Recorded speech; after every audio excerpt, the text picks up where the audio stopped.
This story begins with a brutal betrayal. An Suho, our protagonist, a skilled swordsman, was on his knees in front of a group of people he once called comrades. His body was trembling, and his arm showed clear signs of being poisoned. He coughed violently, his breath shallow and rough, and it didn't take long for him to realize this wasn't just any normal poison. It was something far more dangerous, possibly fatal. In front of him stood two of his teammates, and instead of helping him, they laughed. They actually found joy in watching him suffer. One of them, a warrior, sneered and said Suho should have joined their plan. But Suho had chosen a different path. He remained loyal to his duties as a public servant, stubbornly holding on to his morals instead of giving in to corruption. This team had just finished conquering one of the notorious 5 disaster gates, a place from where terrifying monsters emerged. But now, these bastards wanted to leave that gate open. They didn't want to finish the job.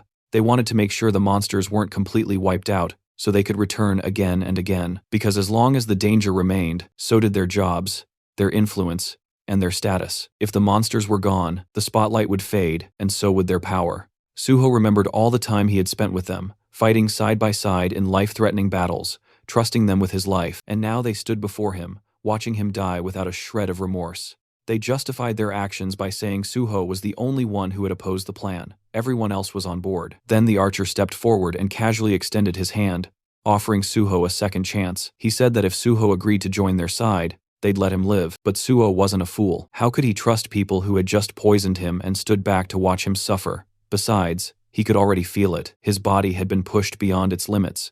The poison had spread too far. There was no coming back from this. His survival was impossible. But even if he couldn't live, he could still do one thing: take at least one of these traitors down with him. With that, Suho began gathering all the energy he had left. A powerful aura erupted from him, sharp and overwhelming. A couple from the group was immediately paralyzed with fear, backing away in terror. But the woman in the group, even more frightened than the rest, tried to calm everyone down, insisting they shouldn't panic. The archer, clearly on the verge of losing control of his bladder, could tell this was bad, and then Suho moved. In a single swift motion, he charged forward. His blade slashed through the warrior's arm, and in the very next second, he beheaded the dark mage woman with deadly precision. The archer barely managed to retreat, dragging the healer with him. Their smug expressions, once full of arrogance, had completely vanished. In an instant, they were replaced by sheer horror. The healer quickly tried to save the wounded warrior, casting healing spells desperately, but nothing worked. To her shock, she realized she couldn't heal him at all. Her eyes turned to Suho. She saw something strange, something powerful. Suho was no longer just a dying man. He was overflowing with the power of will itself. And not just him, his sword had transformed too, now forged completely from that same indomitable will. It was called the Intangible Sword, a weapon born from pure determination.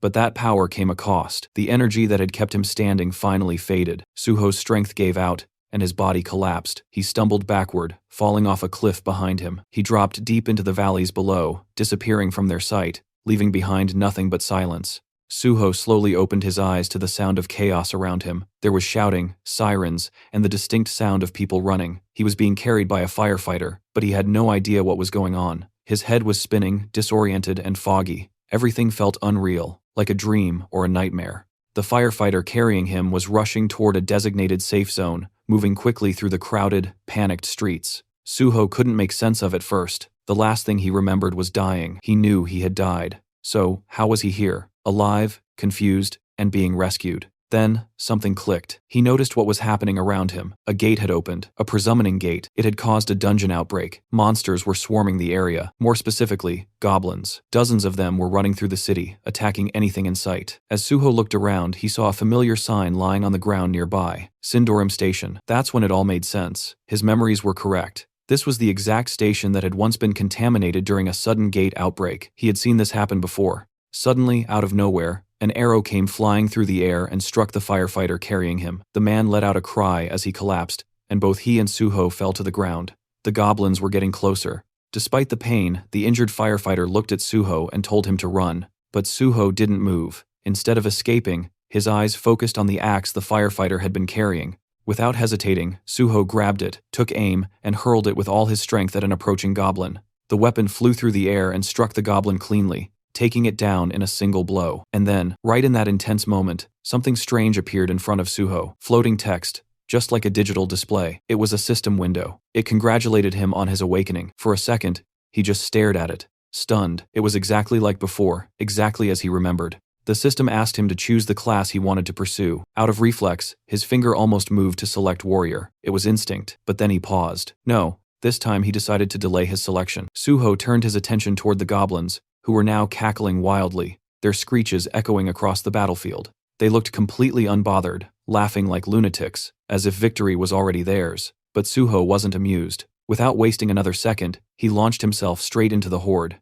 His movements were sharp and effortless, weaving through incoming attacks like they were nothing more than a breeze. One goblin, eager to land a hit, tried to sneak up on him from the side. But the moment its eyes locked on his Suho, it froze in horror, because right in front of it, Suho had just retrieved the same axe he had hurled earlier. The goblin recognized it instantly, its face twisted in pure panic. And honestly, if goblins wore pants, that one probably would have pissed itself right there. But Suho didn't care. He wasn't here for theatrics. Before the creature could even let out a scream, Suho slashed it down in one clean motion, cutting it off before it could make the area even more disgusting than it already was. He didn't stop there. Grabbing one of the goblin's sword from the ground, he kept moving. He knew exactly what he was dealing with. Goblins were dangerous, sure, but only to beginners. To someone like him, a veteran who had seen far worse, cutting down goblins was no challenge at all. For Suho, it was easy as fuck. Suho continued slashing through the goblins, cutting them down one after another with a speed and precision that was even sharper than before. In just a few minutes, the entire wave of goblins had been completely wiped out. Ended so quickly, it almost felt unreal and illegal.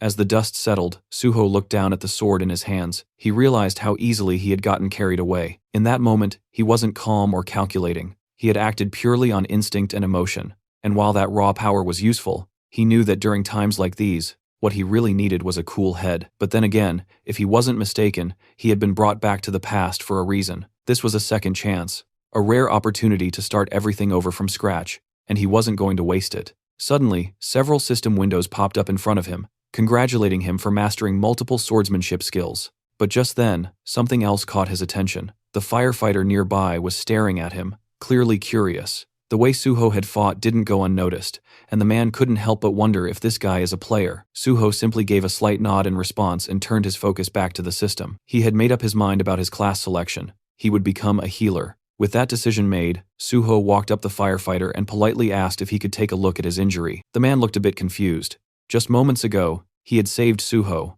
and now Suho was offering to heal him. It didn't quite add up, but Suho didn't hesitate. He activated his magic healing light, and instantly, the warm glow of the spell began to take effect. In almost no time at all, the wound healed completely. The firefighter could hardly believe what he was seeing. How could Suho be a healer, when he had just watched him take down an entire goblin wave like a trained swordsman? Before the man could ask more questions, another system window appeared. It was time for Suho to select a weapon from the arsenal. He didn't even hesitate. He knew exactly what he wanted. He picked out a beginner's sword, the same one he had used before, and began preparing himself to challenge the gate ahead. This sudden determination made the firefighter a little nervous, even panicked. The gate up ahead wasn't something to be taken lightly, but Suho had something important to rely on. He had acquired the swordsmanship talent before selecting a class. This was a key detail. Skills obtained based on innate talent could be used regardless of which class a player chose, and as the player leveled up, those skills and class skills also would continue to evolve and grow stronger. Suho recalled something. Isabella's Holy Spirit had been the top-tier upgrade of healing light. If only he'd possessed that kind of power back then, maybe things could have turned out differently. But this time, he was going to do things right. He had a clear plan. He would walk the path of both a swordsman and a healer. And as he remembered the faces of his former teammates, those scumbags who had betrayed and abandoned him, his resolve grew even stronger. He stepped closer to the gate, the one that had nearly killed him in his past life. Back then, he was weak and unprepared. But now, with the fundamentals of swordsmanship engraved in his very being, he knew he could handle it. Without a trace of hesitation, Suho began walking forward and stepped inside the gate. As Suho stepped through the entrance, he suddenly found himself standing in the middle of a dense, shadowy forest. Almost instantly, the system window appeared in front of him, displaying the name of the area, Green Red. A strange name, but there wasn't much time to think about it. After walking for a short while, Suho stumbled upon the gruesome sight of multiple goblin corpses scattered across the forest floor. Judging by their positions and expressions, it looked like they had been running from something or someone far more terrifying than themselves. Their twisted bodies suggested fear, not just defeat. That's when Suho heard something, a low guttural sound from nearby. He turned his head toward the source, and just like that, he recognized what was behind it. Two towering hobgoblins dragging along the corpse of a creature they had hunted. These weren't the weak, annoying goblins he'd seen before. Hobgoblins were a whole different beast. Bigger, meaner, and more dangerous. And when they spotted Suho, their eyes lit up with excitement. To them, human meat was a rare treat. Without hesitation, they tossed their previous prey aside and pointed their jagged weapons at Suho, eager to tear into fresh flesh. But what they didn't know, what they couldn't have guessed, was that the human they were drooling over wasn't some ordinary prey. They were staring at a predator. The first hobgoblin charged forward, blade swinging fast, but it sliced nothing but air. Suho dodged it cleanly. He already knew he was underleveled for these enemies. His weapon wasn't strong enough to cut through their thick skin with ease, but he didn't need to rely on brute strength. He knew exactly where to strike. In one swift motion, he lunged straight at the first hobgoblin, aiming directly for its eye. The attack hit its mark. The creature let out a piercing screech loud enough to rattle the forest trees. Suho, ever the soft-hearted one, ended the pain of the poor monster by killing it. But Suho never intended to kill it so quickly. His attack had been too effective that it was pure habitual mistake. He had hoped to use the creature to gain skills and experience from the fight, but accidentally killed it too soon. Turning toward the remaining hobgoblin, Suho decided to make proper use of this one. The second monster, furious over its fallen comrade, roared and charged forward, swinging its weapon wildly in rage. But Suho was calm. He focused, dodging each attack with careful footwork. The hobgoblin's slash left, then right, swinging like a bitch he is, but none of its blows landed. In this world, repeating the same action over and over could eventually lead to acquiring a skill related to it. Suho knew this, and sure enough, after evading several more attacks, a small grin formed on his face. He had obtained a dodge skill, but he wasn't done yet. Now he aimed for his second skill. Suho began parrying the incoming strikes, deflecting the blows with precise timing. Parrying wasn't just a basic move. It had deep roots in weapon-based combat and served as a foundation for many other advanced skills. It was essential, and Suho wanted it. After a few more successful parries, the system finally notified him that he gained the parry skill. Unfortunately, by then, the hobgoblin had already grown tired. It staggered, breathing heavily, clearly reaching its limit. And so, just like before, Suho gave it peace, this time by swiftly beheading it. It wasn't out of cruelty, just necessity. Now, with 2 fresh skills in hand, he was ready to fight more. He wanted to face more monsters, not for the thrill of battle, but to earn skills, gather experience points, and grow stronger. Outside the gate, the atmosphere among the waiting hunters was tense and frustrated. They had just found out that someone had entered their assigned gate without permission. The moment the news spread, curses began flying left and right. Most of them were angry and felt disrespected, grumbling about how someone had the nerve to step into their territory. Some were already making plans to teach this mystery intruder a lesson once they came back out. They weren't going to let it slide that easily. Meanwhile, not far from the gate, a firefighter was in the middle of a serious conversation. He was speaking with a few men in suits, people from the Hunter Association. They had come to investigate and were specifically asking about a hunter named Suho. The firefighter didn't hold back and told them everything he knew. From what he saw, Suho wasn't just some ordinary hunter. He had wiped out a horde of zombies on his own, and even healed his wounds in the middle of the chaos. One of the officers listening to the report looked visibly surprised. He hadn't arrived late, yet somehow, by the time he got there, the goblins were already completely wiped out. And to top it off, the person responsible was supposedly a healer. He tried to brush it off at first, saying it wasn't possible. In their experience, healers didn't have the combat power to do something like this alone. But still, if this guy really managed to clear the gates solo, especially one full of goblins, then they couldn't ignore him. If he pulled it off, they would absolutely have to recruit him. Meanwhile, Suho was out in the field, busy hunting down hobgoblins and collecting experience points one after another. He moved quickly and efficiently, beheading multiple hobgoblins at once with ease. His attacks were clean, controlled. He deliberately spared one hobgoblin, letting it live. Just one glare from Suho was enough to make the monster bolt faster than Usain Bolt. But that was exactly what Suho had planned from the start. He wanted the creature to escape and bring back more of its kind. With a brief break in action, he decided to check his status. Thanks to the wave of hobgoblins he had just defeated, both his stats and skills had improved significantly. While looking at the pile of goblin corpses around him, another thought crossed his mind. There was still something useful left in those bodies. Inside the monsters, there were magic stones. These particular ones were D-grade magic stones. Nothing too rare, but each one could sell for around 50,000 won. That was more than enough reason for Suho to take the time to collect them. Under normal circumstances, he wouldn't bother with this kind of work. He didn't have the luxury to slow down. But right now, his financial situation was closer to a beggar than a hunter, so he wasn't going to let these stones go to waste. He began removing the stones from the fallen monsters one by one, carefully storing them all in his inventory. By the time he was done collecting the loot, he felt genuinely satisfied. This was a decent haul, but just as he was about to take a breath, that calm was interrupted. A sudden wave of pure killing intent hit him like a wall. When he turned to face it, about 30 hobgoblins were already approaching. Leading them was the same monster he had let go earlier, the one that had fled in terror. And now, with the confirmation, the entire group charged towards Suho all at once. But Suho didn't panic. Instead, he leapt into the air like a ninja, moving with the speed and precision of a trained assassin. Within moments, several hobgoblins had already fallen, their heads rolling across the ground. His movements were sharp and effortless, like cutting through butter. Then, as if rewarding his efforts, the system notified him that he had leveled up. New stat points were added to his profile, making him even stronger than before. With that power-up in hand and enough experience gained, Suho decided there was no need to drag things out any longer. It was time to end this. He dove straight into the mob of enemies, slashing in every direction, clearing the horde with ruthless efficiency. At one point, a hobgoblin managed to charge him head-on, aiming to strike, but instead of fear, Suho's face lit up with excitement. He wasn't worried. If anything, he looked even more thrilled than before. The boss monster in this gate was a chief hobgoblin, and it was a level 20 enemy. As expected of a boss,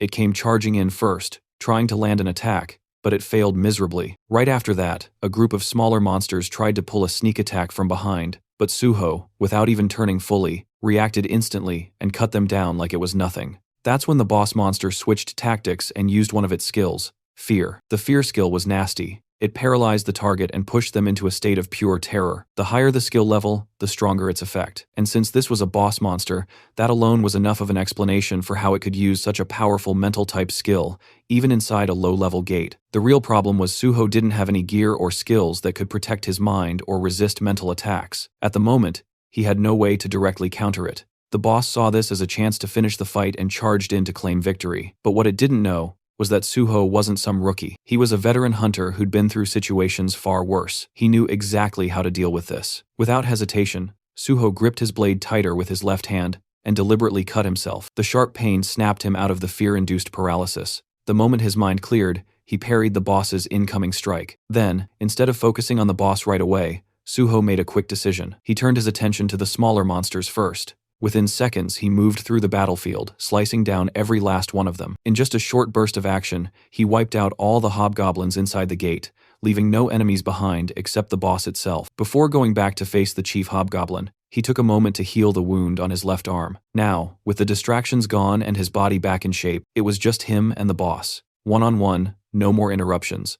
And from the look on the monster's face, it didn't seem all that confident anymore. The fight between the two had begun, and they exchanged blow after blow. Suho gave it his all, swinging his sword with determination. But because of his relatively low level, none of his attacks seemed to deal any serious damage to the monster. It was becoming clear that a head-on approach wasn't going to work. Realizing this, Suho decided to change tactics. Instead of aiming blindly, he drove his sword straight into the monster's thigh, targeting a weak spot to slow it down. In response, the monster activated its fear skill once again, hoping to paralyze Suho and gain the upper hand. But this time, it didn't work. Once a person overcomes fear, it loses its grip, and Suho had already faced it once and conquered it. Now that he was no longer affected, Suho focused all his attacks on that same spot. He slashed the injured thigh over and over again, relentlessly exploiting the weakness.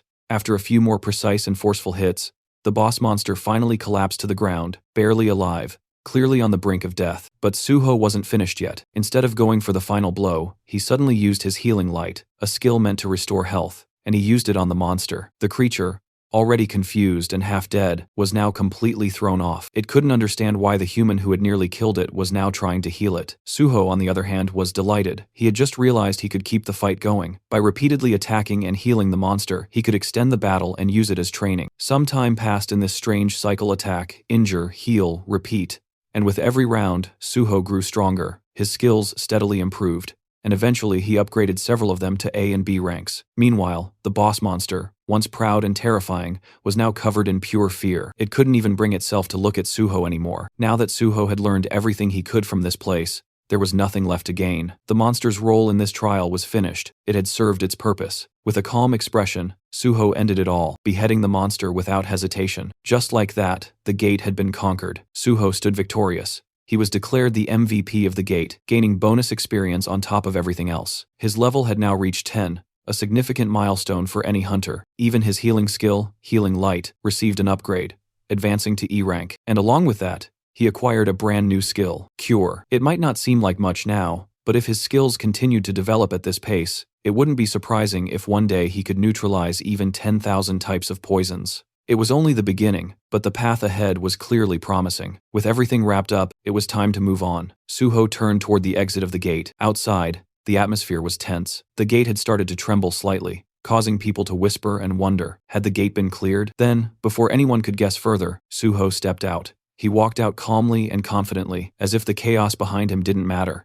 There wasn't a hint of exhaustion or discomfort on his face, just quiet composure. People around him stared, unable to figure out who he really was, or what exactly he had done, and Suho didn't bother explaining. He simply let their curiosity grow. Soon after, multiple guilds rushed over. They had all come looking for the mysterious man who had conquered the gate alone, but Suho ignored every offer, every scout, every invitation thrown his way. He wasn't interested. Instead, he walked past them and landed right in front of a man in a formal suit. With a calm and confident tone, Suho greeted him. This man was no ordinary official. He was the team leader of the South Korean Hunter Association, Young Chulmin, and judging by the confused look on his face, he clearly wasn't expecting to be greeted by the person behind the gate's conquest. The scene shifts to the South Korean Hunter Association, where team leader Yang and Sujo were sitting across from each other. On the surface, it looked like a standard registration meeting, but Chulmin's mind was elsewhere. His thoughts kept drifting back to their earlier encounter. He remembered how they had first met, shaking hands casually, and how Suho had mentioned that he was already on his way to the Hunter Association. Anyway, at first Chulmin had assumed it was just for a license renewal, something experienced hunters did all the time. But as the conversation progressed, it became clear that Suho was actually there for initial registration. That caught Chulmin off guard. He was still trying to process how someone like Suho, who was registered as a healer of all things, had managed to clear an entire gate all by himself. And the way Suho had acted, calm, casual, munching on snacks like it was just another Tuesday. Chulmin had gone over his aptitude test results again and again. Statistically, Suho seemed more like a warrior than a healer. The numbers didn't lie. He had the physical strength and combat instincts, not to mention the composure that you'd expect from a frontline fighter. It didn't make sense. While Chulmin was lost in thought, Suho spoke up, snapping him out of it by asking if there was a problem. That brought Chulmin back to focus. He began asking Suho a few routine questions, background, education, that sort of thing. And that's when more pieces of the puzzle began to fall into place. We learned that Suho was a college dropout. He had been studying physical education before quitting. Most students from that department usually chose combat classes like warrior or archer if they entered the hunter field.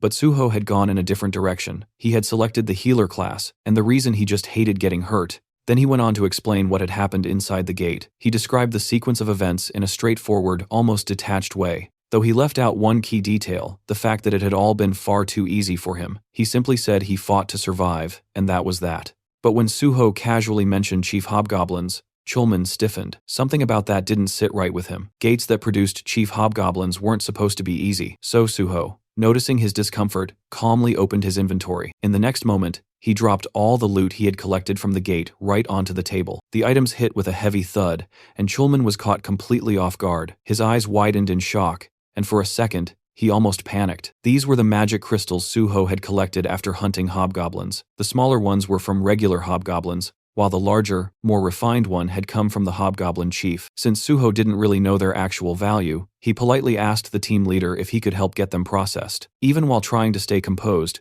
Chulmin couldn't take his eyes off the loot. It was a good haul. Regaining his composure, he looked at Suho seriously and asked if he truly wanted to become a hunter. When Suho nodded, that simple agreement sparked real excitement in the team leader's eyes. Trying to steady himself again, Chulmin asked whether this decision was just made on impulse, but Suho responded with a calm smile and said, no, it wasn't impulsive at all. While Chulmin was still riding the wave of happiness from hearing Suho's answer, Suho shifted the tone slightly and began explaining his real reason. It wasn't about power or money, it was personal. He hated monsters, and he hated the gates they came from. As a child, he had lost his entire family during a gate shock. After that, he grew up in an orphanage completely alone. At first, he thought that killing monsters would help ease that deep frustration and pain inside him. But even after defeating several monsters, that knot in his chest never loosened. No matter how many he killed, the ache never went away. That's when he made a decision. He couldn't undo the past, but he could choose the kind of future he wanted to protect. He didn't want anyone else to suffer the way he did. He wanted to fight, not for revenge, but for safety, for people.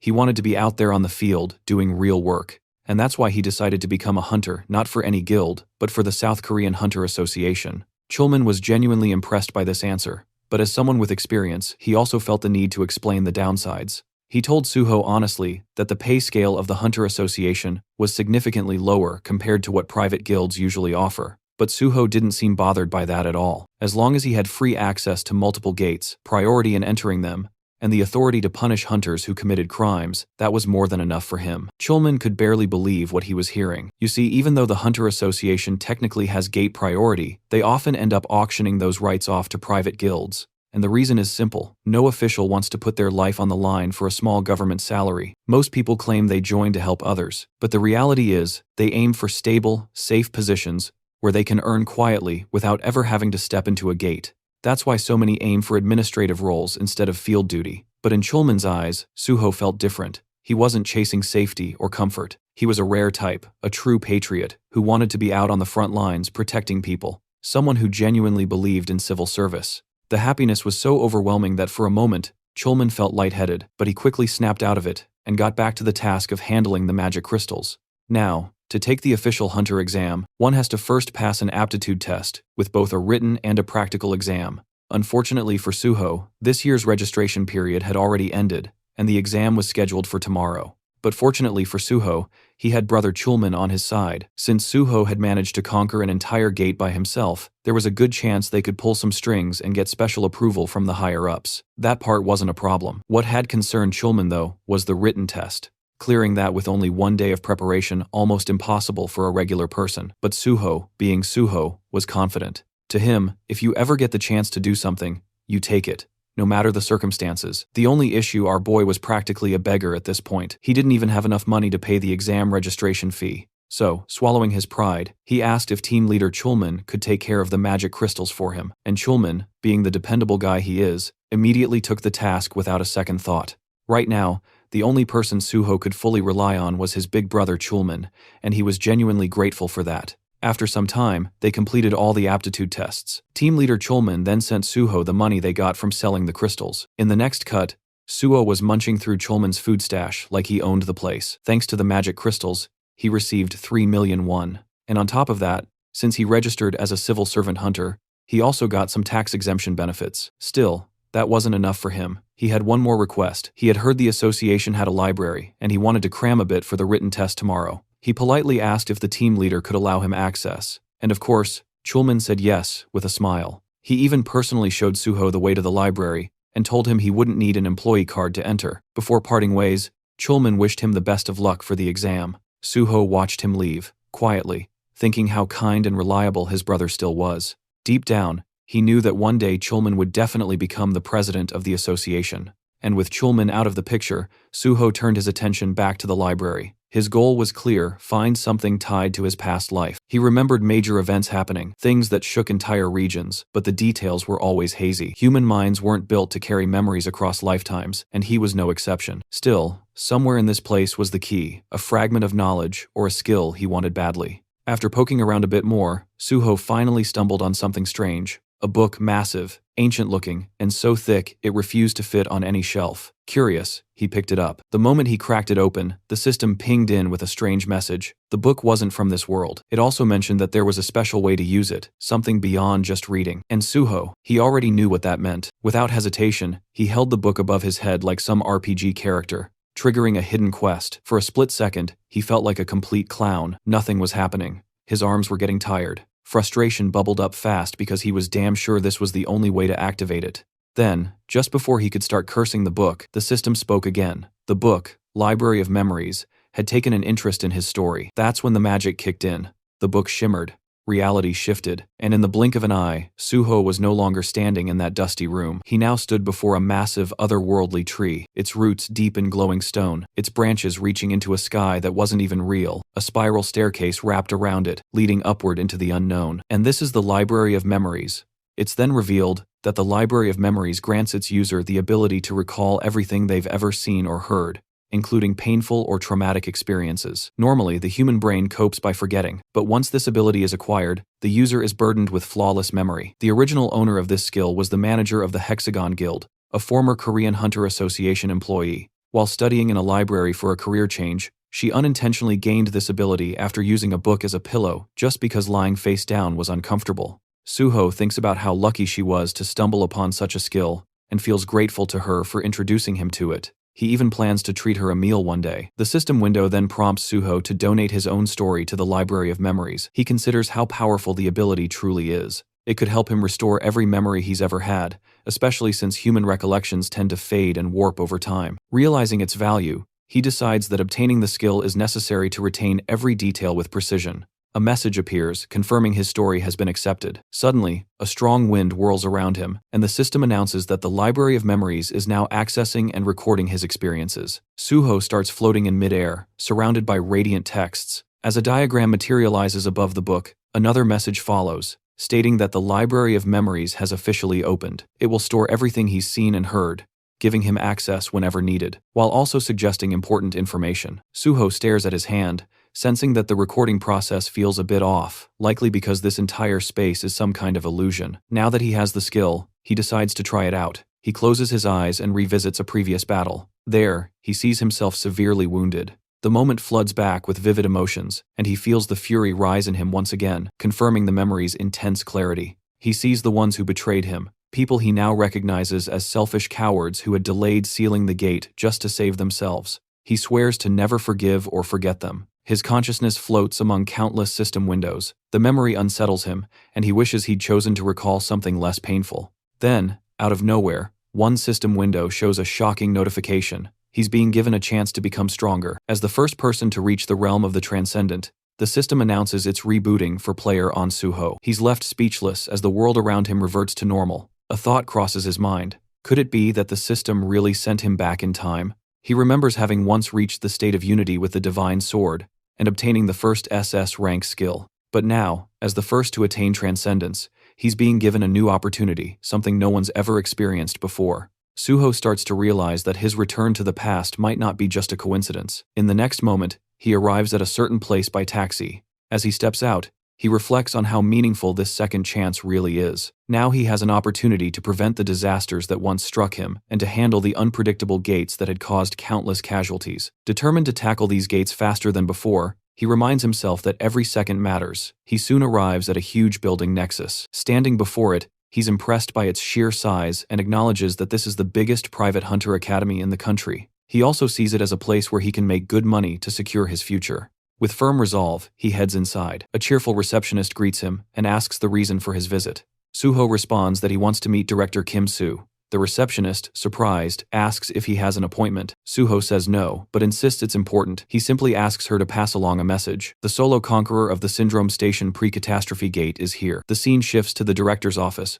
where a calm woman introduces herself as Kim Soo, the director of Nexus Academy. Suho introduces himself as On Suho. Director Kim invites him to sit and acknowledges his achievement at the Syndrome Gate. She then asks why he came to Nexus. Suho explains that he's here to apply for a scholarship. The director is clearly surprised by the request. Suho confirms it and mentions that he also plans to take the hunter license test scheduled for the next day. Still trying to wrap her head around the situation, Director Kim asks how long it's been since he awakened. Suho calmly replies, "It happened today." Shocked even further, she checks her documents and repeats in disbelief. An unregistered hunter who awakened just today wants to take the test tomorrow and has already solo cleared a catastrophic level gate. Suho confirms everything. He adds that a connection within the Hunter Association helped him secure a spot in the exam. His goal is simple: to rank first. His confident declaration leaves the director even more surprised. Then Suho states his condition. If he ranks first, he wants to be officially granted Nexus Scholarship student status with full financial support. Suho knew full well that for an unknown newcomer,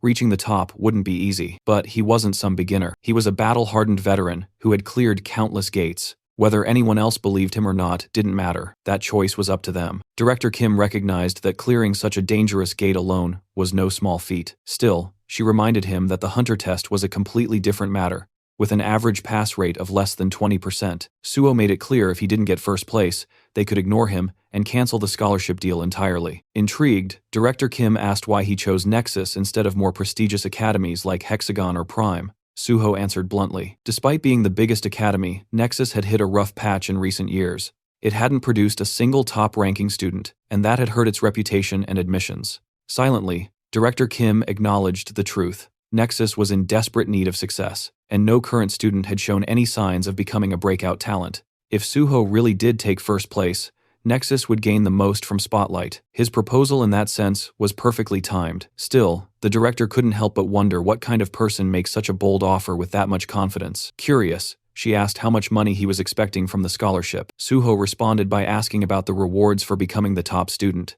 She explained that the prize included a full refund of tuition, and additional bonus of 30 million won, and the opportunity to immediately join the Nexus Guild. Suho nodded. It seemed fitting for the country's largest academy. But then, with a grin, he added that 300 million won would be even better. The number stunned Director Kim, but Suho kept going, saying that considering the advantages that came with being the top student and the scale of the academy, the amount was fair. For Nexus, 300 million wasn't much anyway. Deep down, Director Kim knew he wasn't wrong. Reluctantly, she agreed and told him that if he ranked first, she would pay him the 300 million. Later, Suho wandered around the campus. The more he explored, the more he realized just how enormous it was, bigger than most amusement parks. Once enrolled, he wouldn't be missing anything. The staff members showing him around chuckled proudly, explaining that Nexus was the largest academy in all of South Korea. Suho noticed the guide looked tired, and figured they'd probably been woken up just to give him a tour. Feeling slightly guilty, Suho thanked him for showing him around so late. The guide smiled, saying it was the least he could do for someone so important. Then, Suho spotted someone training alone on the playground. Curious, he asked if that person was a student. The guide nodded, saying that student trained every night at this hour, and was the most hardworking student in the academy. Suho was intrigued. The student's name was Daehan. The guy called out to him, reminding him to take care of his health, to which Daehan replied with a smile, saying he had to push himself harder since he was already in his 3rd year. Suho recognized him instantly. In his past life, he had teamed up with Dawn for raid missions. Back then, Daehan had been the nation's top tanker, famous for his unmatched endurance and defensive capabilities. It had been unfortunate when pure tankers lost their place in the meta over time, but now seeing Daehan wielding an axe instead of a shield, Suho realized Daehan still hadn't unlocked his real potential. This was a perfect opportunity. He could guide Daehan now and eventually recruit him into the Great Hunter Association.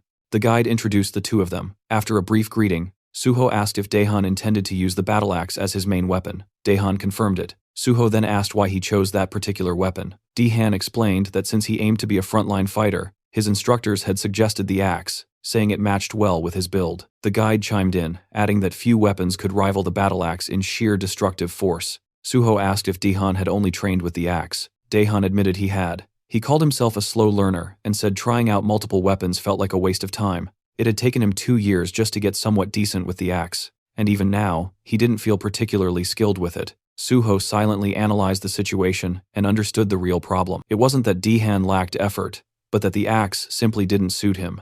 It wasn't a matter of dedication, it was a case of poor direction. If his progress hadn't improved early on, he should have switched weapons. Suho found it surprising that even the top academy in the country missed something this obvious. He suggested a different mindset. Since players would eventually receive stat adjustments, it made more sense to pick a weapon that felt natural to them. With skill correction effects, proficiency could rise quickly, but true performance in battle relied on knowledge and experience. In Daehan's case, the battle axe was clearly a mismatch. While it delivered heavy hits, the long cooldowns made users vulnerable, and considering Daehan's large frame, it became even harder to protect him effectively. When Daehan heard this, he was taken aback. He'd spent the last 3 years training with an axe. Suho acknowledged his dedication, but pointed out that Daehan's real strength might be in tanking. He advised Daehan to try using a kite shield on his left arm and a one-handed blunt weapon in his right hand. According to Suho, this setup would significantly enhance Daehan's overall combat effectiveness.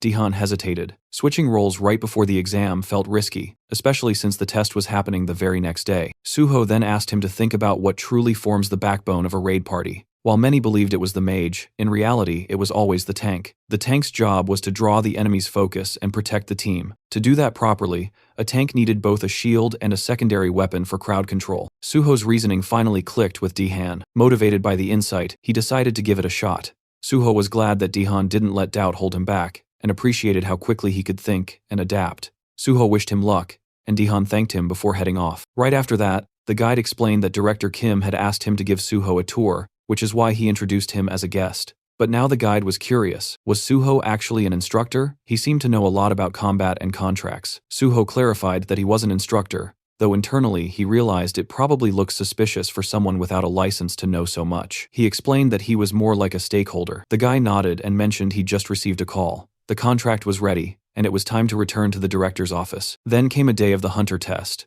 The area in front of the association building was packed with examinees, all armed with swords and ready to earn their hunter licenses. Everyone had been preparing relentlessly for this moment, sharpening their skills and reaching peak performance. Ironically, Suho, the same man who had cleared a gate all by himself, was in his worst condition. After finishing the test, Suho walked out, reflecting on the purpose behind it.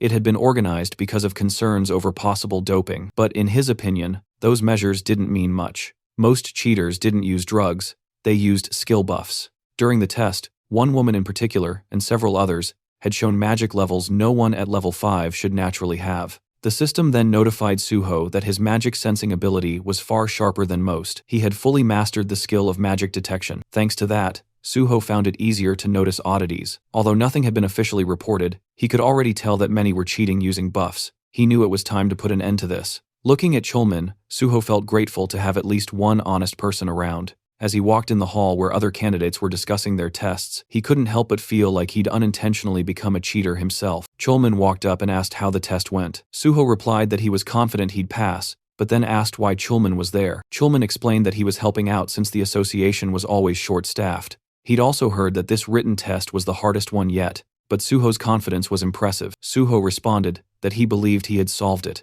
and asked if he could bring something up. Chulman agreed, as long as it wasn't about the test itself. Suho said it was somewhat related. He pointed out that during the test, there hadn't been any checks for buffs and asked why. Chulman asked what he meant by buff checks. Suho explained that while the association did conduct urine and blood tests to prevent drug use, and confiscated personal items to prevent cheating through gear, they didn't seem a check for skill-based cheating. He suggested that using magic detection could help spot buffed individuals more effectively. Chulman appreciated the input and promised to look into it before the practical exam. Suho said he'd get ready for the next test. Before he left, Chulman stopped him and said he personally hoped Suho would do well and that they'd get to work together. He wished him luck on the practical, and Suho thanked him. 30 minutes later, at the site of the practical test, the announcer informed everyone that the exam had been delayed by 2 hours due to issues with the dive capsules. All candidates were directed to grab lunch at the cafeteria and wait either in the lounge or the training area, but Suho wasn't convinced. It felt like an excuse. He suspected that Brother Chulman had already started cracking down on those trying to cheat using buffs. Moving swiftly, just as he'd expected, with 1,200 candidates and a pass rate of under 10%, spotting cheaters could easily bring that rate down to 7%. Anyone who passed under those conditions would undoubtedly be top-tier talent. Suho decided to observe the other candidates to spot anyone who might be worth keeping an eye on. Just then, voices caught his attention. One man was challenging another to a match. The second guy snapped back, telling him to back off and stop picking fights, but the first guy clarified that he only wanted to spar, joking that the other was afraid his lack of skill would be exposed. Annoyed, the second man shoved him and told him to stay out of his face.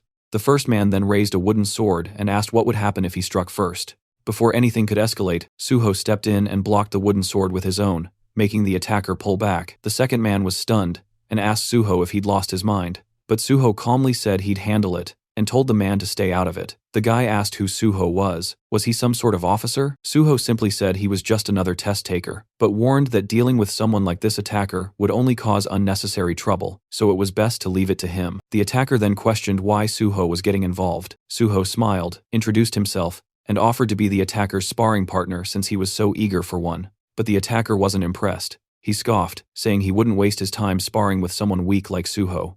That word weak caught Suho off guard. The attacker claimed Suho just got lucky earlier and warned him not to get arrogant, ordering him to leave. But Suho turned the tables, asking if he was scared. The attacker, annoyed, asked what that was supposed to mean.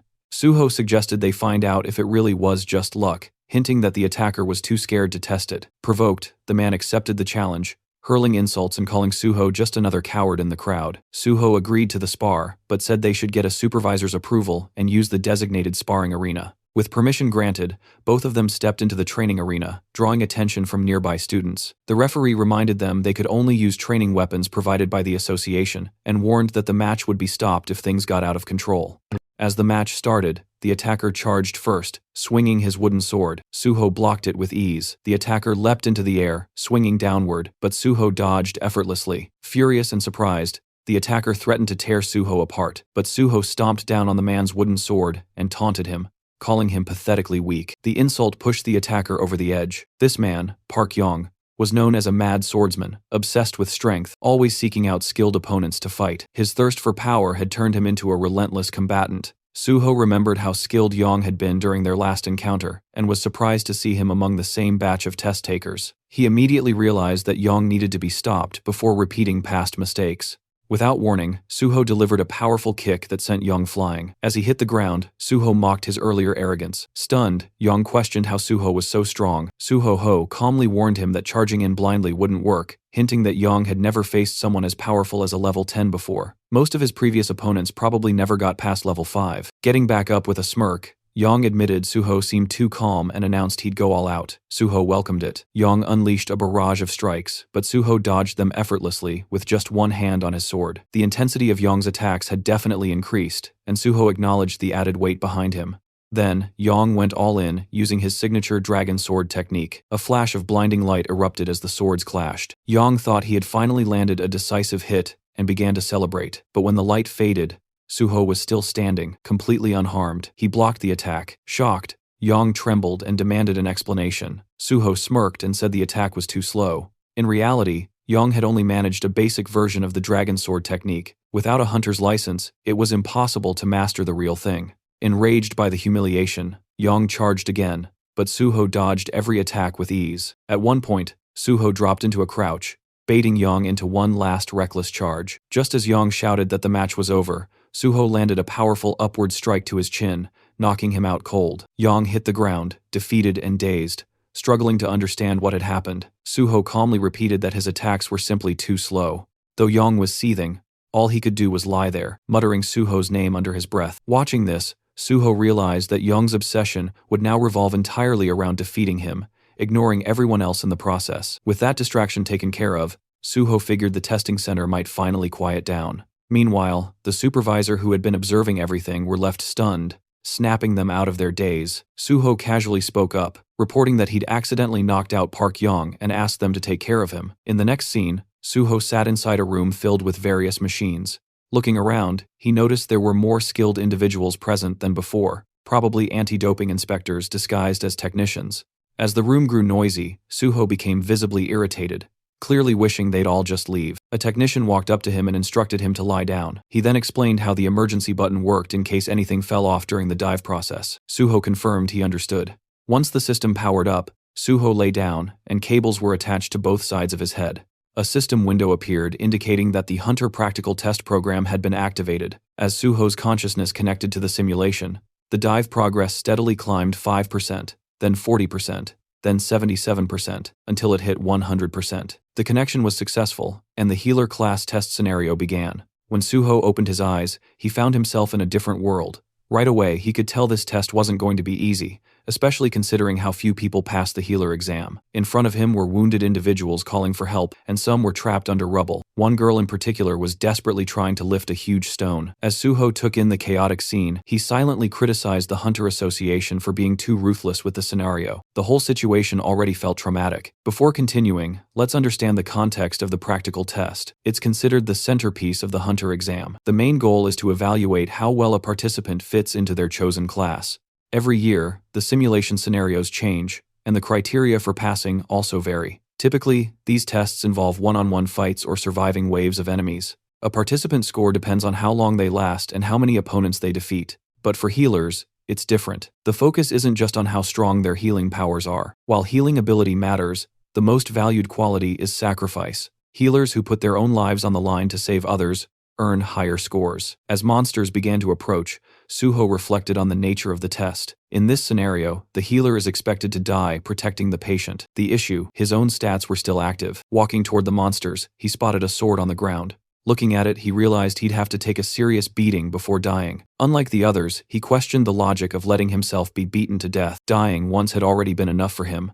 Nearby, others screamed for help at the sight of the monsters, but Suho knew those screams were illusions. In reality, he was surrounded only by corpses. He approached a terrified girl and asked if she was okay. Shaking, the girl warned that the monsters would return and they had to run, but Suho knew the real mission. He had to protect her until the end. Reassuring her, he promised that the rescue team would come and that he'd keep her safe until then. With resolve, he stood his ground, ready to fight the oncoming monsters. Back in the observation room, players started exiting the simulation pods one by one. One of them stepped out, thinking he could have done better. A woman thanked him for his efforts and instructed him to gather his belongings and head outside. She then moved to another pod and checked the screen. It displayed the details of a participant, Kang Jin-young, archer class, with a recorded time of 9 minutes and 4 seconds. She commented that this season's scores were particularly low due to the test difficulty. Curious, she asked Director Shin how long Suho had been inside. Shin replied, 30 minutes. Shocked, she repeated the number,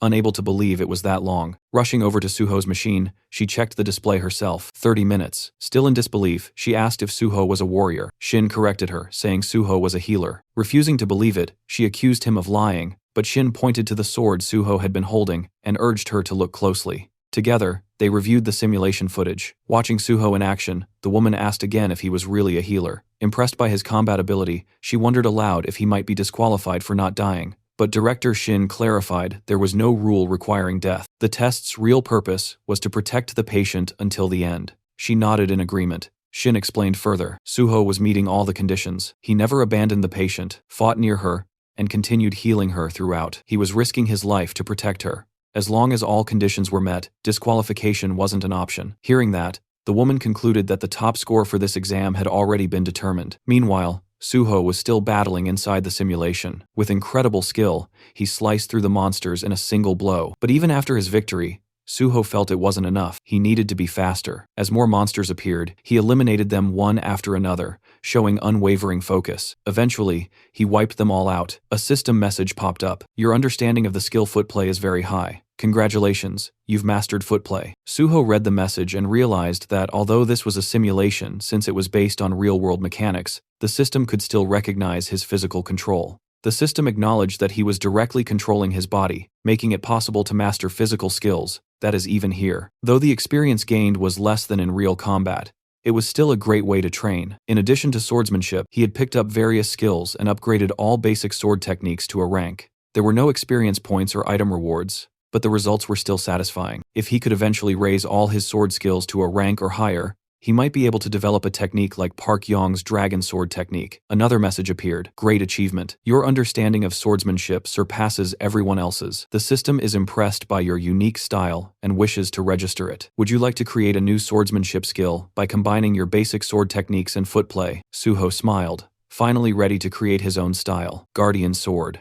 A confirmation window appeared, asking if that would be the official name. Suho confirmed. Another message congratulated him for his supreme mastery and recognized the creation of a new unique swordsmanship skill, Guardian Sword S. This new ability boosted the effects of all his sword and footwork skills by 50%. As a reward for this great achievement, the system awarded him 10 bonus stat points and expressed its hope that Suho would continue walking the path of the sword. A final message confirmed he had unlocked Sword Mastery S, a privilege granted only to those with deep understanding of swordsmanship. This lifted all restrictions on learning and using sword techniques, enhanced all sword-related abilities by another 50%, and removed any limitations tied to sword use. Suho quietly thought back to his past life. Back then, it had taken him over 10 years to reach this level of skill. But now, thanks to the knowledge he carried from that life, he had progressed much faster. He recognized how much his value had grown. Turning his focus to the exam, he recalled that the number of monsters was predetermined, and he couldn't help but wonder how much effort had gone into preparing the whole thing. With all his objectives completed, only 2 paths remained: either die at the hands of the monsters, or wipe them all out. Elsewhere, the supervisors watching the live footage were left speechless. They couldn't believe what they had just witnessed. For the first time in the history of practical exams, someone had defeated every single monster. They were in awe, not just of his combat prowess, but also because he had successfully healed the patient. One examiner even joked that they didn't need to bother checking the rankings. The winner was clear. A few days later, the scene shifted to the Hexagon Guild's headquarters. A confident guild member declared that their student, Kian, would surely be this year's top scorer. Another member agreed, proud of the effort they'd poured into his training. But then, someone noticed a congratulatory letter. As it was read aloud, confusion spread. Kian wasn't the top scorer after all. The name on the letter was On Suho. Everyone was stunned. The atmosphere immediately shifted, tense and confused as someone asked where Kian was. At that moment, the guildmaster received a call, and the scene changed again. Suho was now on a call with the team leader. The leader apologized for the late congratulations, explaining he'd been swamped with work, but he made sure to praise Suho for earning the highest score. He admitted he hadn't expected such consistency from him. Suho responded humbly, saying it was all thanks to the team leader, though the leader quickly deflected the credit, saying Suho's achievements were entirely his own doing. He also pointed out that Suho's exceptional performance had helped expose a number of cheaters who were illegally boosting their skills. This would lead to tighter rules in future exams, which he saw as a positive outcome. Then the team leader cautiously brought up a question. Was Suho still interested in joining the Great Hunter Association? Suho replied that although he might stay with the guild a bit longer, his ultimate goal hadn't changed. He still intended to join the association. The team leader appreciated his clear answer and said he'd reach out once the recruitment or testing schedule was ready. Suho agreed with a smile. Before ending the call, the leader reminded Suho to eat properly and look after his health, and Suho returned the same kind words. After the call ended, the team leader glanced down at something in his hand and quietly reminded himself to eat too. Back on Suho's side, he paused for a moment. Something about the leader's tone lingering in his mind. It fell off. He wondered if everything was all right. Just then, his phone rang again.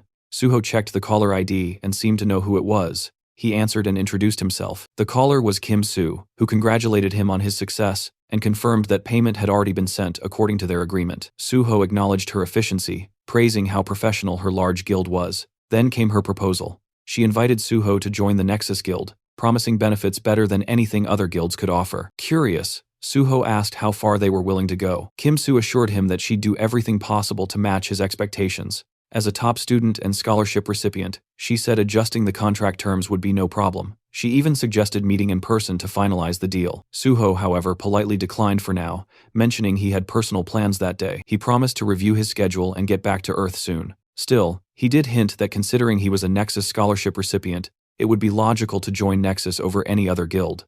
Kim Soo was overjoyed by his response. Her excitement was so intense that even her co-workers nearby noticed. She begged him not to sign anything with another guild in the meantime. Amused by her enthusiasm, Suho chuckled and agreed to meet soon. As the call ended, Suho smiled, still hearing the echo of her thrilled voice. At that moment, the taxi driver let him know they had arrived. Suho thanked him and stepped out. Now standing outside, Suho reflected on everything that had happened. He had cleared the test, secured his license, and received the payment. The next chapter of his journey was right in front of him. With quiet determination, he moved forward, ready to begin farming. At Lighthouse General Market, Suho checked his phone and thought about how he had quickly gathered everything he needed. Now, the only thing left was to buy a weapon. With that goal, he arrived at a small, tucked-away shop, deliberately avoiding the crowded ones since he wasn't sure they'd have what he was looking for. As he stood outside, he wondered if his quiet place might hold the right weapon. Stepping inside, Suho greeted the shopkeeper, who asked what he needed. Suho explained that he had just become a hunter and was looking for a lightweight weapon. The shopkeeper directed him toward a section with cheaper items. When Suho glanced at them, he noticed thick layers of dust and realized most low-grade weapons came without verified data. But that didn't mean every unverified weapon was useless. Some weapons needed to go through a process called liberation before revealing their true potential. These special weapons usually gave off a subtle aura, a kind of signal, though most players in places like this wouldn't recognize it. Suho picked up one of the weapons and activated his magic detection skill. A faint smile appeared on his face. He had found it. After walking out with the weapon, Suho thought to himself that if the owner ever found out the spear's true worth, he'd regret letting it go so cheaply. But for now, it was time to begin. Suho closed his eyes, focused, and began pouring his magical energy into the weapon. The spear absorbed his power at a fast pace, draining his energy quickly. Realizing how much it was taking out of him, Suho stopped and collapsed to the ground, completely exhausted. He understood that if he'd pushed just a bit more, he might have passed out from magic depletion. To awaken the weapon, he needed a magic stat of at least 100. Though he couldn't use it yet, he knew it would become a powerful asset in the future. He promised himself he'd level up fast and unlock its full potential soon. Meanwhile, inside the PBS building, reporter Jinwei received a phone call from Suho. Suho introduced himself and confirmed that he was the top scorer in the recent Hunter test. He also revealed that he had personally handled the unprecedented gate incident at Syndrome Station all by himself. Jinwei was shocked by the revelation, taking a moment to silently process the fact that Suho had cleared such a dangerous gate even before officially becoming a licensed hunter. In Jinwei's eyes, Suho was already a monster. When Jinwei asked why Suho had reached out to him directly, Suho explained that he had found Jinwei's blog during a search. He mentioned that while he knew about Jinwei's privileged upbringing, he respected Jinwei's decision to pursue journalism out of genuine interest. Suho shared that he had big plans and would soon become a source of major headlines. He then proposed that Jinwei work as his exclusive reporter. Jinwei was skeptical, wondering if Suho was just trying to tie down a wealthy journalist as his subordinate. Internally, he dismissed Suho as just another ambitious oddball with delusions of grandeur. Even though he understood what Suho was suggesting, Jinwei was uncomfortable with the idea. He admitted he craved exclusives, but he had no desire to work under anyone. Suho clarified that he wasn't looking for a subordinate, but a reliable partner. Jinwei responded bluntly, suggesting that Suho's offer seemed like a tactic to boost his own market value before joining a guild. Suho admitted there was some truth to that, but not entirely. He wasn't doing this to increase his worth, but to gain fame. His ultimate goal was to become a civil servant. Jinwei was caught off guard. Did Suho mean joining the Hunter Association? The idea of chasing fame to become a public official seemed absurd to him, but Suho was serious. He wanted to work in the field as part of the Hunter Association. That made Jinwei question his background. Was Suho another rich kid treating hunter work as a side quest? Suho revealed he was actually a gate orphan, and that past was what drove him toward public service. It shaped his purpose in life to conquer gates. As Jinwei glanced at his laptop, he questioned whether Suho was really being serious. With so many strange people emerging lately, it was getting hard to tell, but in the end, he decided it didn't matter much. He acknowledged Suho's point of view, but declined the offer. He preferred choosing his own stories to cover. Still, Suho didn't give up. He suggested a bet.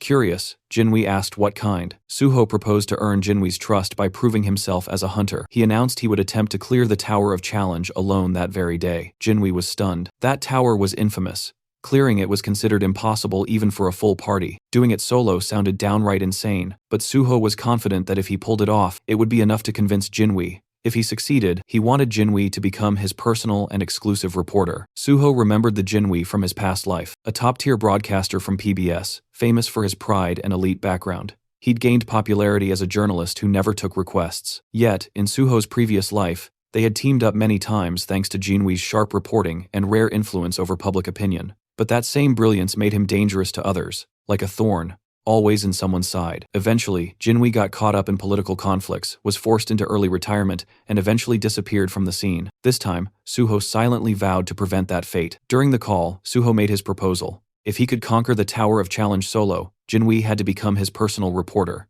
Though stunned, Jinwei agreed. If Suho truly managed to do it, Jinwei promised he'd support him with everything he had as a journalist. The call ended with Suho confidently declaring, it was time to begin. After the call, Jinwei starts feeling irritated, thinking Suho is seriously driving him nuts. He keeps dwelling on Suho's sudden and unexpected request, confused about where it even came from. Even though he's clearly annoyed, he doesn't completely hate the idea. Something about the proposal feels genuine, and Suho doesn't seem like the type to scam anyone. Caught between frustration and curiosity, Jinwei mutters to himself that he's really losing it. Still, he shrugs it off, thinking it's a harmless gamble. If it turns out real, great. If not, no big deal. The scene shifts to the Tower of Challenge. Suho stands at the entrance showing his hunter license to the gatekeeper. The man notices Suho came alone and warns him. Solo entry is allowed, but it's risky. Judging by Suho's license number, he assumes Suho just passed his test. The gatekeeper suggests teaming up since even the lower levels often lead to injuries or worse. But Suho insists on going in alone. Respecting his choice, the man informs him of the 70,001 entry fee, and tells him to pay once he gets the invoice. Suho nods and thanks him.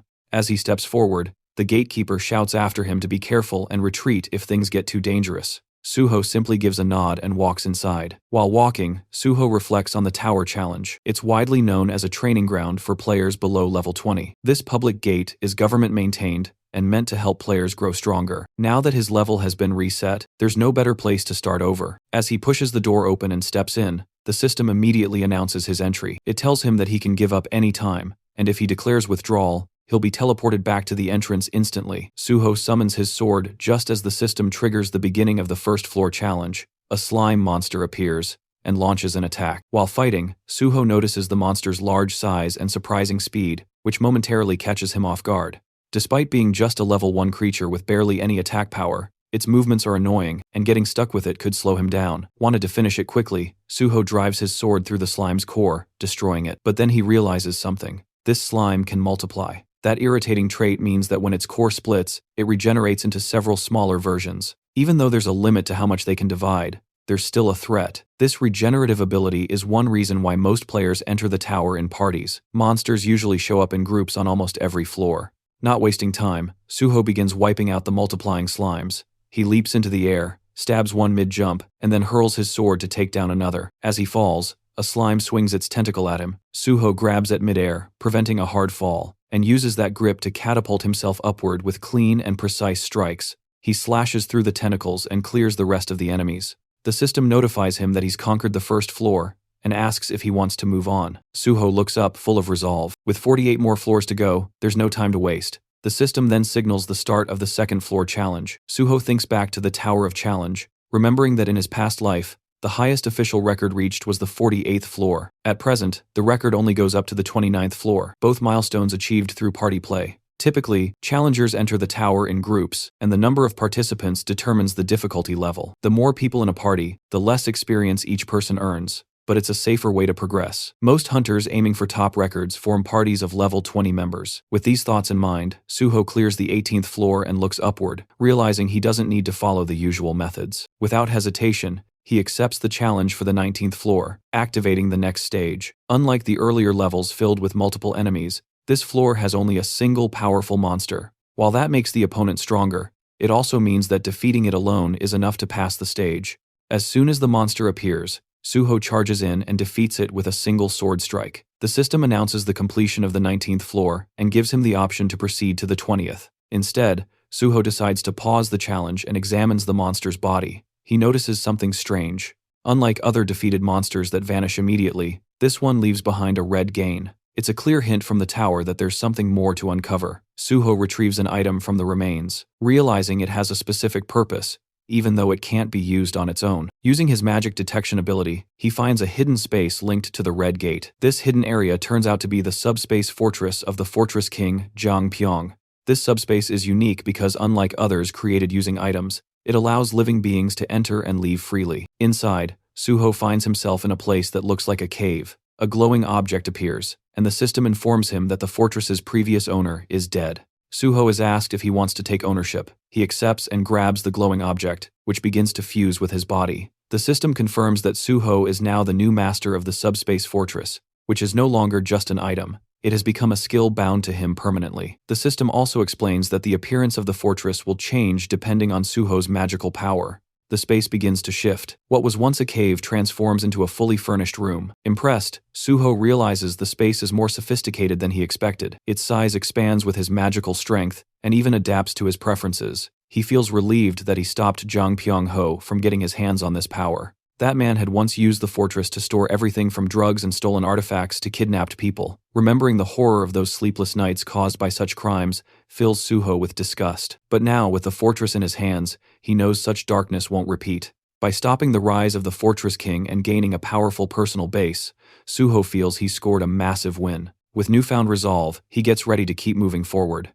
Jinwei was scrolling through his phone reading an article with growing interest. He noticed that a lot of students had started gravitating toward Nexus lately. Suho had once talked about wanting to join the Great Hunter Association, but this exclusive media coverage suggested that Nexus was confident Suho would end up with them. Jinwei felt uncertain. Only time would tell. Still, he couldn't stop thinking about how many floors Suho had already cleared. Right then, a system alert popped up. The 30th floor had just been conquered. The Tower of Challenge record had been shattered, and someone was already advancing to the 31st floor. The nearby crowd went silent in disbelief. Murmur spread. Was a new record, a team raid, or something even more insane? Their shock deepened when the system immediately announced the 31st floor had also been cleared. Just moments after it began, Jinwei froze. If this really was Suho, then he'd completely misjudged him. Until now, Jinwei had chalked up Suho wins to luck and theatrics. But if this insane pace was real, then Suho was a rival he'd be stuck competing with for a long time. Inside the Hunter Association, Director Kim heard the news and was visibly rattled. She quickly confirmed the reports.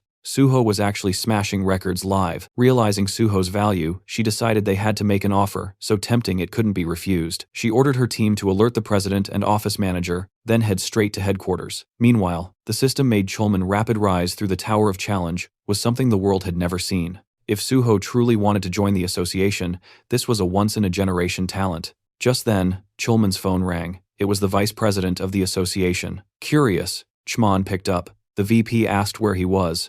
Upon hearing that Chulman was near the tower in Pango, he jumped on the opportunity. He told Chulman to bring Suho in. Chulman lit up, thinking he'd been given the chance to recruit Suho, but the VP quickly shut that idea down. He didn't want a recruitment, just a photo of Suho with the association president. Then he hung up, leaving Chulman stunned and bitter. He thought to himself, how these power-hungry executives were exactly why the public saw them as corrupt and incompetent. In his mind, only hunters deserved to be in charge of the association. He stared at the tower, trying to think of a way to convince Suho to come in. Inside the tower, Suho had just cleared the 48th floor, updating the tower record again. Exhaustion was starting to weigh him down. Constantly pushing forward was draining. He wondered when this madness would finally end. Still, when he opened his status window, his spirits lifted. Hitting level 39 felt like a real reward. With every floor cleared, he earned 5 bonus stat points, and each one felt like a gift. Knowing the system inside out made it feel like he was building a game character, a second self, and honestly, it was kind of fun. With his stats set, Suho prepared for the final challenge.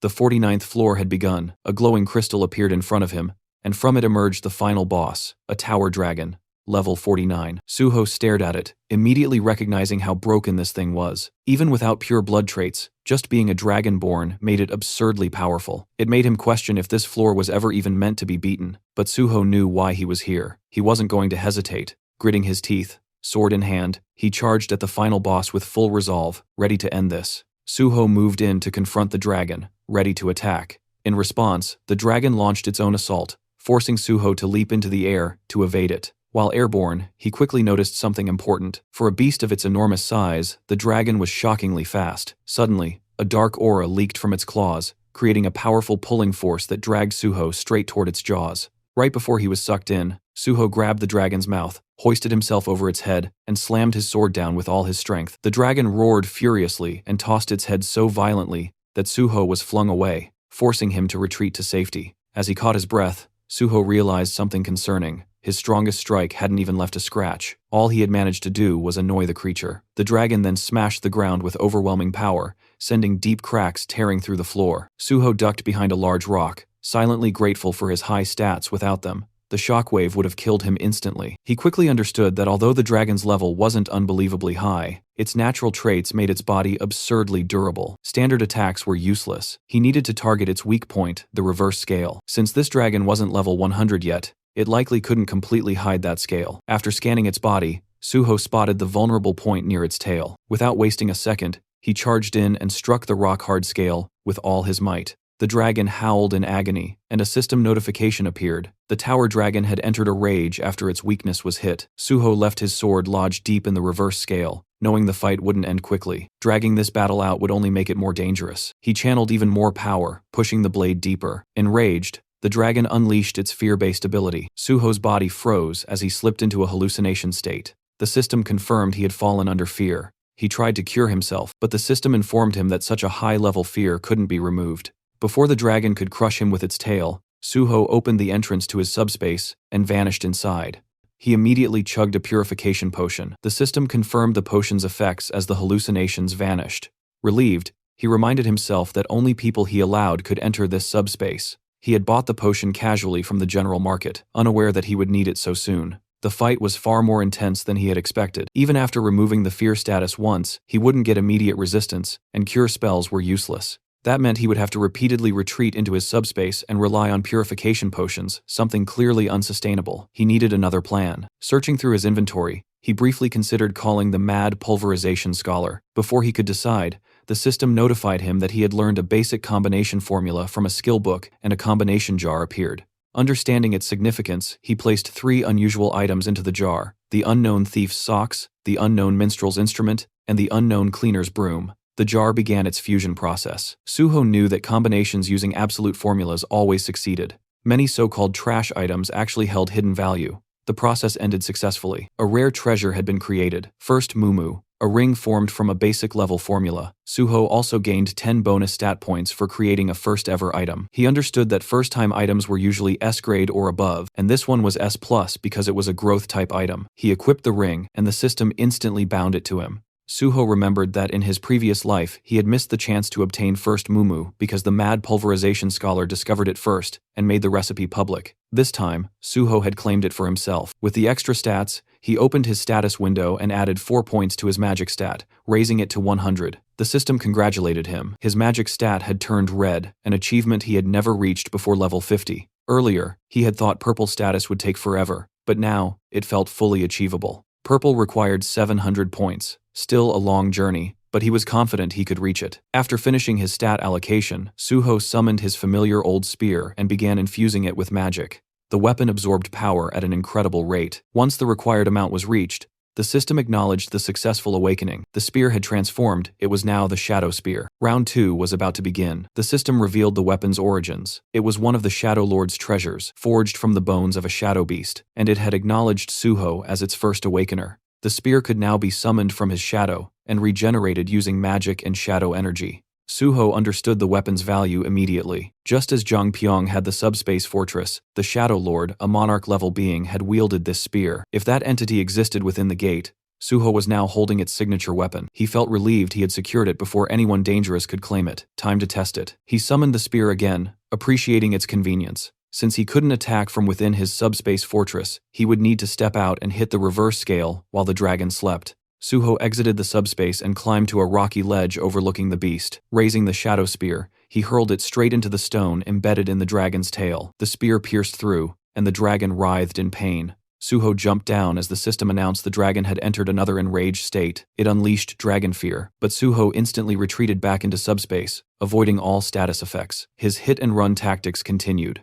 Suho struck repeatedly, retreating each time. The process took longer than expected, but soon the reverse scale's durability dropped under 10%. It wasn't completely destroyed, but it had become too weak to protect the dragon. Stealth would no longer work. Suho abandoned subtlety and went for a full assault. Bursting from the fortress, he launched himself into the air and drove the shadow spear into the dragon's eye. The impact shook the entire area. Suho was thrown back, but the enraged dragon was relentless. As it searched for him, Suho seized the moment, circling behind and rushing for the tail. The dragon used dragon fear again, but Suho shattered the stone first. The system confirmed it. The reverse scale was destroyed, and the dragon's power drained rapidly. Suho took a purification potion and surged into the air for the finishing blow. With a clean slash across the throat, the dragon collapsed. The battle had finally ended. The system declared that Suho had cleared the 49th floor and set a new record for the Tower of Challenge. He received 10 bonus stat points, and more rewards began pouring in. Lying on the ground, he processed the achievement. He had conquered the entire tower, something neither past nor present versions of himself had ever done. For reaching level 40, he gained a new skill, Healing Spirit, an area of effect healing ability that, once mastered, could cover an entire battlefield. The evaluation wasn't done yet. Recognizing the difficulty of his feat, the system rewarded him with dragon blood. Suho was shocked. This was the signature power of Yoma, the monster player. So this was where Yoma had obtained it from the Dragon Mountains. The system explained that inheriting dragon blood granted a dragon's power depending on how far the user pushed themselves. Before Suho could summon the Shadow Spear again, the system alerted him. The weapon was reacting to the tower dragon's shadow. It absorbed the shadow entirely, undergoing another transformation, Shadow Spear Plus. A hidden function called Shadow Devour, not even listed in the original description, had grown stronger. Part of the weapon's consciousness had awakened. Suho checked the updated stats and was stunned. Shadow Binding and Shadow Regeneration had both risen from A rank to S rank. Shadow Binding could now rip out a target's shadow and immobilize them, while Shadow Fangs tore the shadow apart, causing continuous bleed damage. Growth-type weapons truly exceeded normal equipment. Satisfied, Suho prepared to leave, but something on the ground caught his attention, a massive fang. The system identified it as a mighty dragon's fang capable of inflicting an incurable debuff that nullified all recovery. Suho was stunned again. He had obtained a dragon byproduct, something believed to be almost impossible to secure. It confirmed that the tower dragon had been a pure blood dragon, which naturally dropped materials. This entire battle had been a jackpot. With everything collected, Suho finally turned to go, certain that reporter Jinwei would be waiting for him outside. At that moment, the tower crystal shattered, and the system calmly declared that the trial tower had been conquered. The conqueror was the player named Suho, and every other player was forcefully expelled from the gate. A portal appeared, and several hunters came crashing out of it, rolling across the ground with stunned expressions. One of them fell to his knees, clutching his head in disbelief, muttering that this couldn't be real. Had someone actually entered the trial tower alone? His teammate, still sprawled on the floor, asked who Suho even was. The hunter simply pointed ahead and asked if the guy standing there was the one. His partner turned his head and confirmed quietly that yeah, that was definitely him, because the size of the crowd was insane, and there wasn't even space to breathe. Right now, the protagonist was completely surrounded by reporters. Cameras were flashing non-stop, and everyone was shouting at him, asking for comments and reactions to the conquest. But Suho silently thought about how exhausted he was. He'd taken a lot more damage from the tower dragon than he expected, and all he really needed now was rest, definitely not a screaming media mob. He hadn't expected reporters to swarm him like this. His attention shifted when he spotted reporter Jinhui, who was sitting dramatically on the hood of his own car, looking genuinely stunned. A psycho that was probably the first thing running through his head, because someone conquering that tower solo was unreal. Suho casually walked up behind him, placed a hand on his shoulder, and greeted him. Jinhui screamed, fell to the ground in panic, and then widened his eyes in disbelief as he realized who it was. He stuttered Suho's name and asked how he even escaped the crowd. Suho smiled lightly and said he slipped away. He explained it like he'd just executed some secret ultimate stealth technique and vanished without leaving a single footprint. Extending his hand forward, Suho asked why Jinhui still didn't trust him. The reporter slowly reached out, looking at him like he was insane, and asked if he knew he sounded crazy. Suho calmly answered that if Jinhui really didn't trust him, then he should just tell him, and Suho would adjust accordingly. Jinhui got up, dusted himself off, and said that if he didn't trust him, he wouldn't have helped him this far, then hurriedly told him to jump into the car before the press noticed. Inside the moving car, Suho received a call from team leader Chulman. He congratulated him for clearing the trial tower, and admitted he wanted to thank him face to face, but Suho had disappeared too fast for that. Suho thanked him politely, and said he had been hiding because he was tired. Chulman laughed and said Suho always exceeded expectations. He asked if Suho was still in Pangyo and if he wanted to meet up. Suho explained that a friend picked him up, then asked if there was anything specific he wanted to discuss. Chulman admitted there wasn't anything particular unless Suho could stop by the association,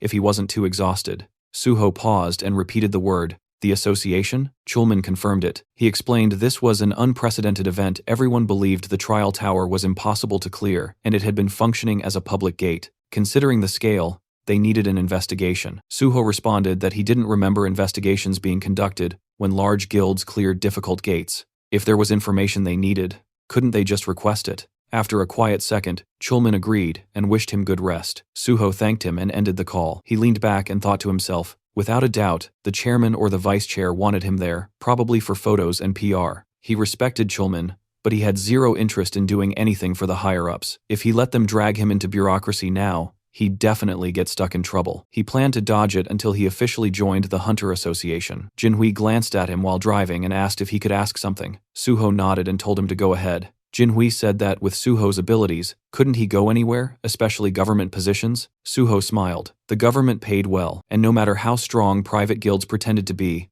the government had more actual power. Jinhui blinked, reminding him that private guilds had fame and influence. Suho responded calmly. Fame was temporary, nothing but a staged spotlight. Right now, private guilds looked like heroes, but eventually the public wouldn't admire them, they'd fear them. Jinhui nodded slowly and said Suho had a point. Suho sighed and continued. If he wanted to end the gate crisis, he needed support. He couldn't do it alone. That was why he chose the government association. Jinhui smiled, saying Suho would have massive advantage among players because no one had that level of duty and conviction. Suho thanked him while healing his arm with a small healing spell. Then Jinhui asked if he planned to apply through normal general recruitment. He said it would be a waste for someone like Suho to take a level 9 field position. Suho answered that he wasn't applying for that. Jinhui then guessed level 7, but Suho replied he wanted level 5. Jinhui almost shouted, was he serious? Suho told him to stop asking if he was serious every 2 seconds. Jinhui looked at him curiously and said of course he wanted to know why it was natural. Suho smiled lightly and said he'd explain it, but Jinhui better not write it in the article. And also, he should keep his eyes on the road.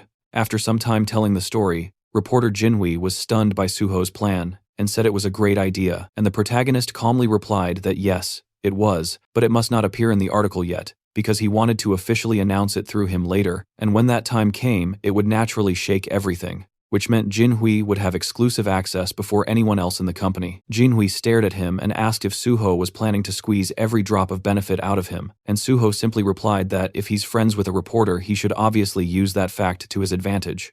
Jinhui laughed and said fine.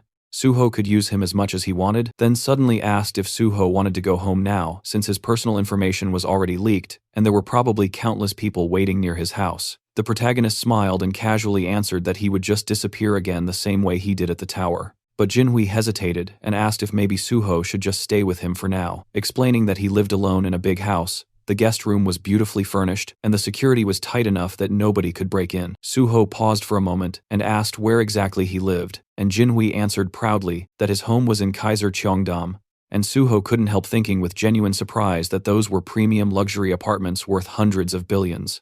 Once they arrived, Suho stepped inside and froze for a second, not because he was impressed, but because the place looked like the final boss of rich kid housing, the kind of luxury that doesn't brag, it just exists and expects you to stare. Jinhui welcomed him like it was nothing, and told him to treat the place like it was his own house, and Suho just nodded, mentally noting that this was exactly what life looked like when someone was born with premium DLC enabled at birth. Jinhui pointed toward a device sitting neatly on the table, a convenience function pad. Through the community app installed on it, Suho could order food, shop, call support, and even summon an emergency healer if needed. Jinhui added that Suho looked way better now compared to when he first got in the car. Suho replied simply that he was a healer. Jinhui blinked and asked again, and Suho repeated it, a little annoyed, because yes, he was really a healer. The journalist apologized, admitting that even though he had read it everywhere, his brain still refused to believe it. After all, healers normally entered a guild first, then leveled safely. They didn't just casually solo clear the Tower of Challenges. Picking up his bag, the rich guy said he had to return to the office for work and reminded Suho of the password. Suho told him not to worry and wished him a safe trip. After the door closed behind him, Suho finally opened his system window and checked his status. He decided it was time to distribute the stat points he earned from clearing the tower. He balanced stamina with the other attributes and poured the remaining points into sensitivity. At this level, it wasn't just an elite route anymore, it was the path of a successor, and even he had to admit his stats were looking insane now. Once that was handled, Suho switched to a different task. He'd been a master at detecting surveillance equipment in the past, and with his newly improved sensitivity, he could probably detect anything. And even if he trusted Jinhui, he wasn't stupid enough to blindly assume a conglomerate kid's place was completely clean. Better paranoid than dead. After checking every detail for a while, Suho finally dropped onto the sofa, feeling drained.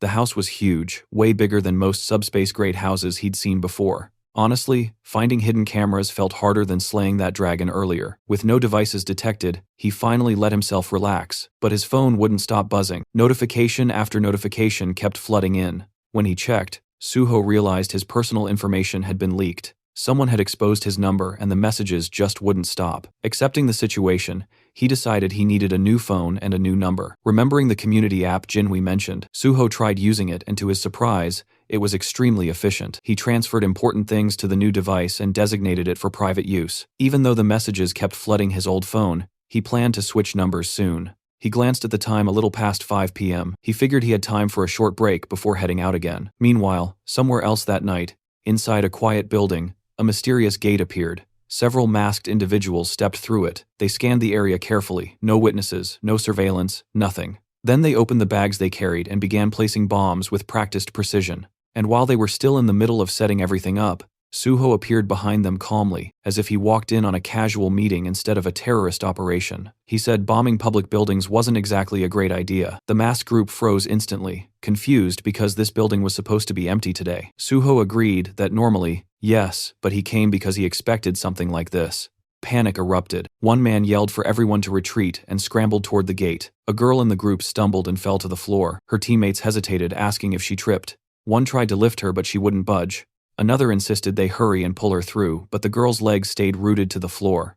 They didn't know yet, but Suho had already used Shadowbind, chaining her with dark energy. Still struggling, the man shouted that something was wrong, and the girl muttered one cold word: abandon. The man refused, unwilling to leave her behind, but the girl insisted and ordered them to kill Suho. The remaining 3 charged together, fueled by panic, but before they even finished the first step, an invisible force crushed them to the floor. Suho's intimidation skill smothered them instantly. With them subdued, Suho asked if they were members of Banshee. The narration clarified, Banshee, a notorious terrorist group responsible for bombings and chaos. Even though they were eventually caught in the past, the damage they caused was massive, and only 4 members did all of it. The group was shocked. Someone recognized them and demanded to know how Suho knew their name. Suho calmly stepped toward the man closest to him and removed his cap. He identified him as Kwak Duho, the muscle, who worked day labor, jobs, and handled heavy tasks. Then Suho pointed to another Seo Kiawan, the bomb maker who worked as a middle school science teacher. Next, Kim Hyunmin, the transporter, an everyday delivery driver using a movement skill to vanish after attacks. Lastly, Suho turned to the girl Ku Yeonhwa, a university student and the true leader of Banshee. Her EMP ability erased electronics and magic supports with ease. Stunned, Yeonhwa demanded how Suho knew everything. Suho smiled and said anything could be uncovered if someone tried hard enough, and she already knew that. Still refusing to believe him, she demanded again to know who he was. Suho acknowledged her quickness and reminded her she already knew the answer, and said out loud that if she still didn't trust him, he could prove it by handing her over to the authorities right now. Realizing he wasn't bluffing, she finally asked what he wanted. Suho said she should have agreed earlier and also pointed out this wasn't a great place to talk. He told her to retrieve the bomb and said they'd talk at their hideout instead. She stared at him, wondering just how much information he knew, but finally agreed. Suho turned to Hyunmin and asked if he could move now and told him to open the door, because they obviously weren't going to take a taxi. Once inside their hideout, Suho told everyone to relax, take off their masks if they wanted. Yeonhwa refused, but then ripped hers off anyway, telling him she only did it because the room felt stuffy, not because he told her to. She demanded answers again. How did he know who they were? Why did he approach them? And why would someone known for conquering gates go after a terrorist cell? Suho smiled and admitted she asked so many things at once that he didn't even know where to start. He said he used his own skills he didn't reveal publicly, to track and identify them, the same way they had hidden theirs. Finally focused, she asked again, what did he want? Suho extended an offer. He wanted them to work with him. He mentioned the recent PBS interview and the future plans he shared there.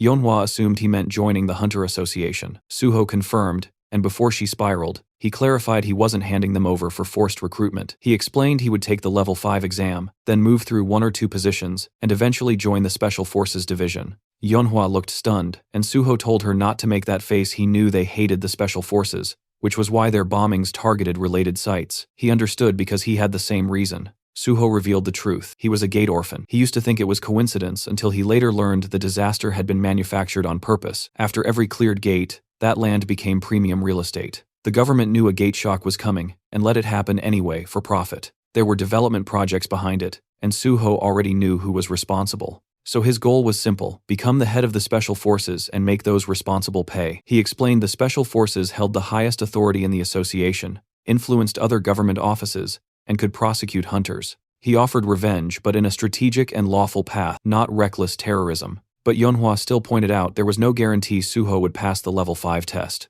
Suho smirked and told her to wait and watch.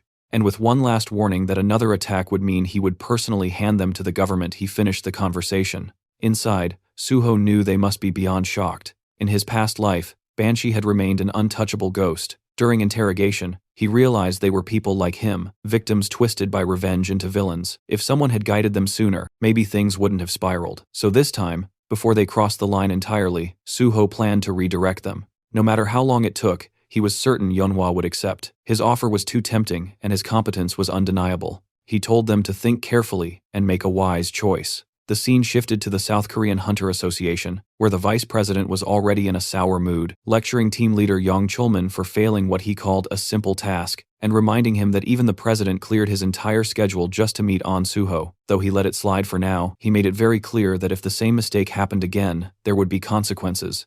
And all Chulman could do was bow his head and acknowledge the warning before being dismissed and told to get back to work. The moment he stepped outside, he exhaled in exhaustion, thinking about how long he had been sitting there, listening to complaints, and how, for a second, he genuinely considered quitting everything and joining a civilian guild. But then he reminded himself why he joined the Hunter Association in the first place, and that after surviving so much, enduring one more miserable moment wasn't impossible, so he whispered to himself to stay strong. That was when P. Song-yeol, the head of the Special Investigation Department, suddenly appeared and placed a hand on his shoulder, and Chulman, already irritated, wondered why he had to run into this person right now. Trying to act normal, he forced a polite tone and asked what the chief was doing here, and Pai responded in his usual playful attitude, saying he heard that his cherished team leader Yang was getting an earful again. He even complimented Yang's patience for enduring the old man's constant nagging, but Yang immediately took the blame, saying everything was his fault. As they walked together, Pai shifted the conversation and brought up rumors about Suho supposedly causing problems, but Chulman clarified that Suho wasn't exactly causing trouble, though yes, the story was spreading fast. Pai noted only a handful of people were aware, and then casually offered his help. When Chulman asked what he meant, Pai gave him an absurd suggestion: just accuse Suho of something, drag him in for questioning, and clear things up later, because according to Pai, it was all about making the process look clean and controlled. If Suho was summoned, then the president would be pleased, the issue would look handled, and Suho would be released afterwards, with the association looking authoritative. He added that since Suho wanted to join the Hunter Association anyway, it would benefit everyone involved. Yang stared and cautiously called Pai's ideas mischievous, because interfering with someone as successful as Suho could backfire spectacularly. But Pai didn't flinch, and instead admired Yang's morality, questioning why someone in his position was so nervous over a single hunter. Yang responded politely, But Pai wasn't done. He reminded him that prosecutors still had the authority to investigate and charge hunters, and that hunters once feared them for a reason, hinting that Yang should be more flexible instead of clinging to protocol. After a tense pause, Yang nodded and said he'd keep it in mind. Pai left after offering support and reminding him that there were always alternative ways besides following rules strictly. Once alone, Yang replayed everything quietly, thinking about how he used to respect Pai as one of the few hunters inside the association who felt grounded compared to the disconnected elites at the top, but now he wasn't so sure. Knowledge changes people, and Pai knew too much, which made him dangerous. Feeling uneasy, Yang went outside, found a quiet spot, and sat down, lost in thought. His mind went back to Suho, how the guy initially supported the association, but suddenly distanced himself. It wasn't shocking though, since major guilds offered ridiculous benefits that could sway anyone, yet Yang wondered what Suho was really thinking. Meanwhile, Suho stepped out of a taxi elsewhere, and activated the ring on his finger called First Mumu. Thinking about how reckless he had been when he activated it the first time, but now, after conquering the Tower of Challenge, he had mastered its usage. It was time to move. He walked toward the Seoul Central Blood Center building and activated his magic detection skill, scanning the surroundings until he found it, a faint trail of magical energy. Gates naturally emitted magic, so even hidden ones leaked traces. Following the signal, Suho found a faint gate hidden like mist, one that required specific conditions to open. Without hesitation, he pulled out a knife, sliced his palm, and let the blood drip toward the gate, because he already knew this one demanded blood. Once it absorbed enough, the system confirmed the condition was satisfied. A hidden gate had been discovered, and Suho earned 5 bonus stat points. The gate's name was Blood's Decree. Entering, Suho tossed glow in the dark powder forward to illuminate the cave-like environment. The first stage was clearly a cave system, so he moved deeper until a mysterious liquid dripped onto his head. He looked up and realized it wasn't cave water, it was saliva. Above him hovered countless vampire bats, all around level 63, and Suho smirked at the dramatic welcome. Without hesitation, he activated intimidation, and instantly, every bat lost control and crashed to the floor. Calmly, he stepped toward one bat and drove his shadow spear straight through its body, letting the spear devour the shadow, killing every bat in the room at once. Opening his status window, he felt satisfied. This method was perfect for wiping low-tier enemies. With an S-class intimidation skill, level gaps became meaningless. Most hunters focused on 2 primary stats, but Suho had decoded the full color-coded stat system and planned to raise everything evenly. Reviewing his numbers again, he wondered if his level was too absurd just for hunting bats. His curiosity led him to check the combat log, and that's when he noticed something strange. Among the corpses was a blood slime. It must have been hiding among the bats and accidentally died from the intimidation shockwave. The cleanup felt boring, but he acknowledged the usefulness of intimidation, since while high-level monsters could resist fear effects, the skill still worked, unless the opponent belonged to a special category. Soon he reached the boss room and felt excitement building. Without hesitation, he entered. The moment he stepped in, he summoned his sword, and instantly a large vampire bat lunged at him. He blocked the attack and identified it as a Great King vampire bat, countering with a swift slash. Then, from behind, a golem lunged, forcing Suho to dodge sideways. Neither creature felt like a true boss, they were mini-bosses. He fought both at once, slashing the golem and spinning to counter the bat's attacks. When the golem attempted to punch, Suho slid backward to avoid the hit, then rammed his sword into the ground, unleashing a shockwave that exploded through the room and hit both monsters. He thought the fight was finished until the dust cleared, and both monsters were still standing. The battle intensified, and Suho quickly realized physical attacks alone wouldn't finish high-level targets. It was time to use what he prepared. Just then, both enemies attacked at the same time, one from the front and one from behind. Suho summoned another sword, and when the explosion settled, he had driven one blade into the bat and the other into the golem. Even repeated attacks weren't enough to finish them, but Suho finally grasped the key. Their weakness was pure silver, infused with holy power. At that exact moment, the system notified him holy power had now been successfully applied. The silver sword in the bat's body glowed, and a lightning strike crashed down on it, slicing its throat and obliterating the monster instantly. Suho stood over the corpse with his foot on its head, watching it erupt like an insect crushed under a giant hand. Holy power was devastating. The golem lunged again, but Suho moved first, cutting it into pieces with his wholly enhanced sword until the system confirmed its defeat. Looking down at the weapon, he acknowledged how perfectly it worked. A healer-exclusive skill that allowed holy enchantments had become an incredibly powerful advantage, and enchanting silver weapons with holy energy turned every strike into a guaranteed critical hit, making it the perfect counter for enemies in this gate. Suddenly, Suho sensed a powerful presence behind him, and as he turned, he realized the true boss of the hidden gate had finally appeared. The figure stepped forward, radiating murderous intent, revealing himself as the Cursed Prince, a monstrous level 76 elite, and he furiously accused Suho of invading his domain and slaughtering his subordinates, before demanding he kneel and confess his sins. But Suho had come here to capture him, not bow down. That confidence enraged the prince, and with a furious roar he unleashed his power, calling Suho unbearably arrogant. The first strike slammed forward, but Suho blocked it with ease and calmly asked if the prince was done with his dramatic entrance. Instead of answering, the prince drove his hand into the ground, and suddenly the battlefield transformed, as blood-veiled mist erupted everywhere, obscuring visibility completely. The dense aura made it impossible to detect movement normally, so Suho braced himself knowing the prince could attack from any direction. He sensed something behind him and reacted instantly, just as the prince lunged, blocking the strike perfectly, shocking the boss, who couldn't understand how Suho predicted his attack. Suho retaliated with a confident slash, thinking he'd landed a clean hit, but the prince only laughed and mocked him, saying such weak attacks could never harm him. Then, a system alert flashed. The Cursed Prince had activated Blood Scream. Suho immediately stabbed his sword into the ground and activated Healing Spirit. A cleansing aura burst outward, and the prince visibly reacted to the sensation, as Suho's wounds vanished completely. With a slight smile, Suho revealed he was actually a healer. The prince glanced down, stunned to find a wound on his abdomen, proof that Suho's strike had worked after all. Suho prepared another technique, but the prince snapped and charged forward, enraged by the humiliation of being injured by a mere human. Suho met him head-on, his sword clashing against the prince's clawed hand, as the two engaged in a fast-paced exchange of brutal blows. For a brief moment, the prince believed he was winning, and unleashed a rapid barrage of strikes, but Suho suddenly disappeared and appeared behind him, landing a clean hit.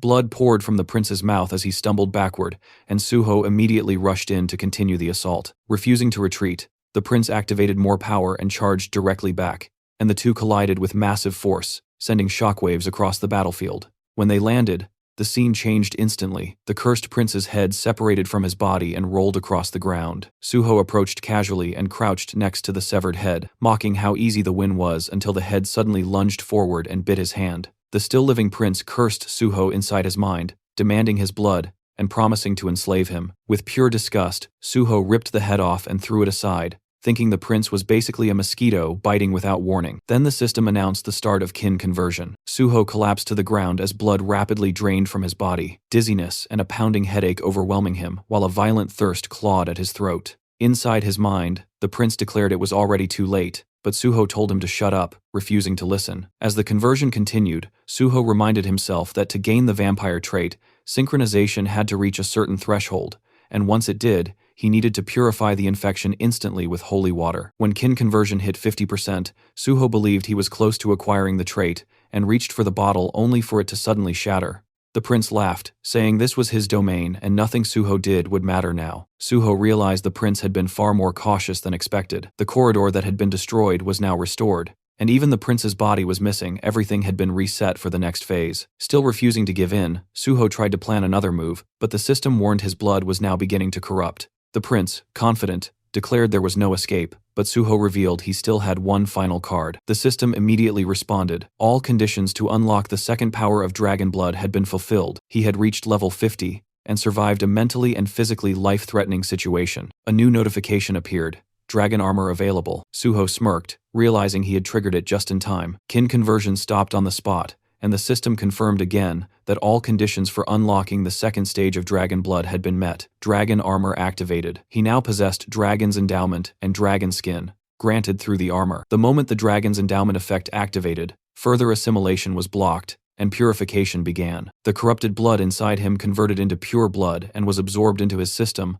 while the remaining corruption was destroyed entirely thanks to the dragon blood effect. Suho successfully mastered the unknown power hidden within the corrupted vampire blood and felt his body become lighter. He remembered planning to unlock the second dragon blood power using a custom gate at level 50, but instead it happened here unexpectedly. Checking his newly unlocked skill, he saw Dragon's Endowment, an innate trait exclusive to descendants of dragon blood representing nobility and superiority. While active, it granted immunity to infection, corruption, and allowed automatic absorption of corrupted sources to purify, heal, and evolve. The system had never shown the second awakening condition, but Suho had learned it from Youngma. Since kin conversion was life-threatening, the system recognized it as the trigger. Although the endowment purified the blood, It also preserved the vampire power inside it. He checked another skill, one tied to vampirism sealed for now, proof that he had nearly become a vampire, and he wondered whether he technically acquired it or not. His original goal was to obtain vampire traits, but dragon and vampire blood clearly couldn't coexist fully still. The skills he gained were strong enough, so he accepted it. Another new skill appeared, Blood Weapon, a rare ability only usable by noble-level vampires or higher, but requiring huge quantities of blood. He concluded he would need to hunt a large number of monsters and planned to develop Phantom Shadow alongside it. Just then, the cursed prince began mumbling to himself again, and Suho told him to stop because his rambling was annoying and incomprehensible. The prince lamented and questioned how Suho could still be alive after being bitten, muttering about curses, calling himself useless. That was when Suho realized Phase 2 was beginning. The system confirmed it. The cursed king laments his fate. His power surges dramatically. Suddenly, blood rained from above and from within that crimson downpour. The cursed king emerged once more, now level 80, radiating fury as he declared that he would destroy all beings superior to him, burn them, crush them, and cast them into the pit. His blood wings unfurled, and a chilling scream echoed through the chamber. Suho immediately sensed the overwhelming spike in magic power. This was no longer the same monster. The cursed king had evolved into something entirely new. The king launched a dark force attack that detonated into a massive explosion. But when the dust cleared, Suho was gone, only to appear in the air above the king's wing and unleash a devastating sword strike. Yet the cursed king barely reacted and claimed that a mere blow like that could not bring him down. Suho realized that not only was his power growing, but his intelligence as well. The king swung his wing like a weapon, smacking Suho away with brute strength. Suho steadied himself and immediately recognized the danger. The king rushed in with another attack, and Suho blocked the incoming strikes head-on with his sword, activating his holy power, and declaring that holiness would surpass all the strength the king possessed. But in the next instant, the cursed king shattered Suho's weapon, and scoffed that holy power meant nothing to him now. Suho quickly retreated, analyzing the situation. A wholly enhanced weapon had broken like glass, meaning normal weapons would not work anymore. With no hesitation, he summoned his bloody sword. Seeing it, the cursed king erupted with rage and demanded Suho hand it over while launching another brutal assault. But Suho infused the bloody sword with holy power and sliced through the strike, shocking the king who couldn't comprehend what just happened. Suho finally understood. Blood weapons scaled in power and durability based on his stats, and at his current level, the sword had already reached red rank, more than enough to end this fight. The cursed king conjured a bloody spear, vowing to tear Suho apart, and charged in. The attack came fast, but Suho shifted his bloody sword into a shield form and blocked the spear, leaving the king stunned again. Suho told him he wasn't the only one capable of transforming a blood weapon, then smoothly reverted the shield back into a blade and slashed the cursed king's throat in one clean, decisive motion. The king's severed head hit the floor, still wearing a twisted smile filled with arrogance, confidently claiming that cutting off his head meant nothing. Suho simply kicked the head across the floor and summoned his shadow spear, slamming it into the ground.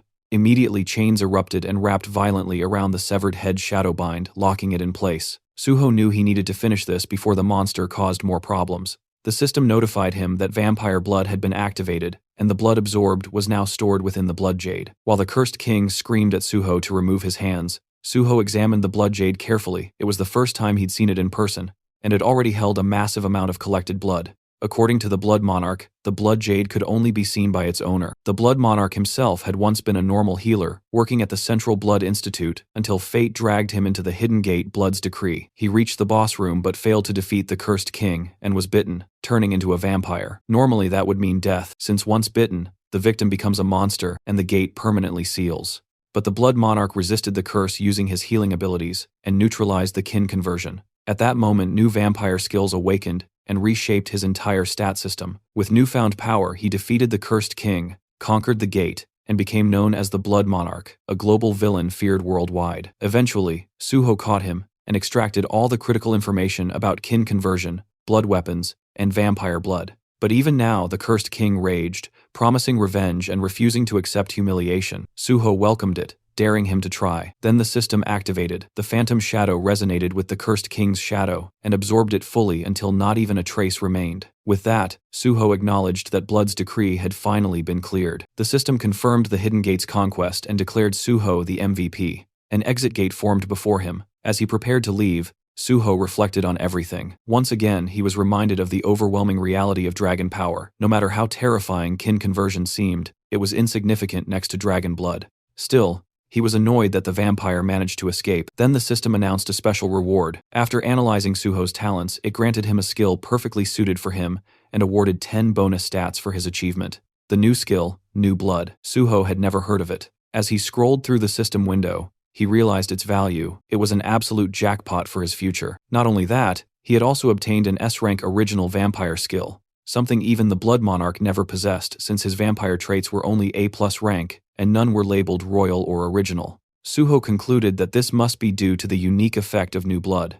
Originally, he planned to monopolize powerful existing skills, but reality turned out far better. Still, he reminded himself not to get careless. Just because things were going well now didn't guarantee they always would. With the gate conquered and his objectives secured, Suho said exactly what needed to be said. He had gained what he came for, and now it was time to go big at Nexus. Tee scene then shifts to this big tall building, Nexus, and people moved steadily through the corridor while Miss Sui led the group forward. Through open doors, a man could be seen sitting calmly in a chair, who turns out to be the guild leader and tells Miss Sui to come in. She informed him that Hunter An Suho had asked her to deliver a message. Tomorrow, he would be coming to join the guild. The man repeated the statement in disbelief, almost questioning whether he heard correctly. The back of his chair faced them as he processed the news, and then he finally spoke, stating that proper preparations needed to be made. When his face finally became visible, as he turned, he added that no one knew what this An Suho was planning, and everything needed to be handled carefully before he changed his mind.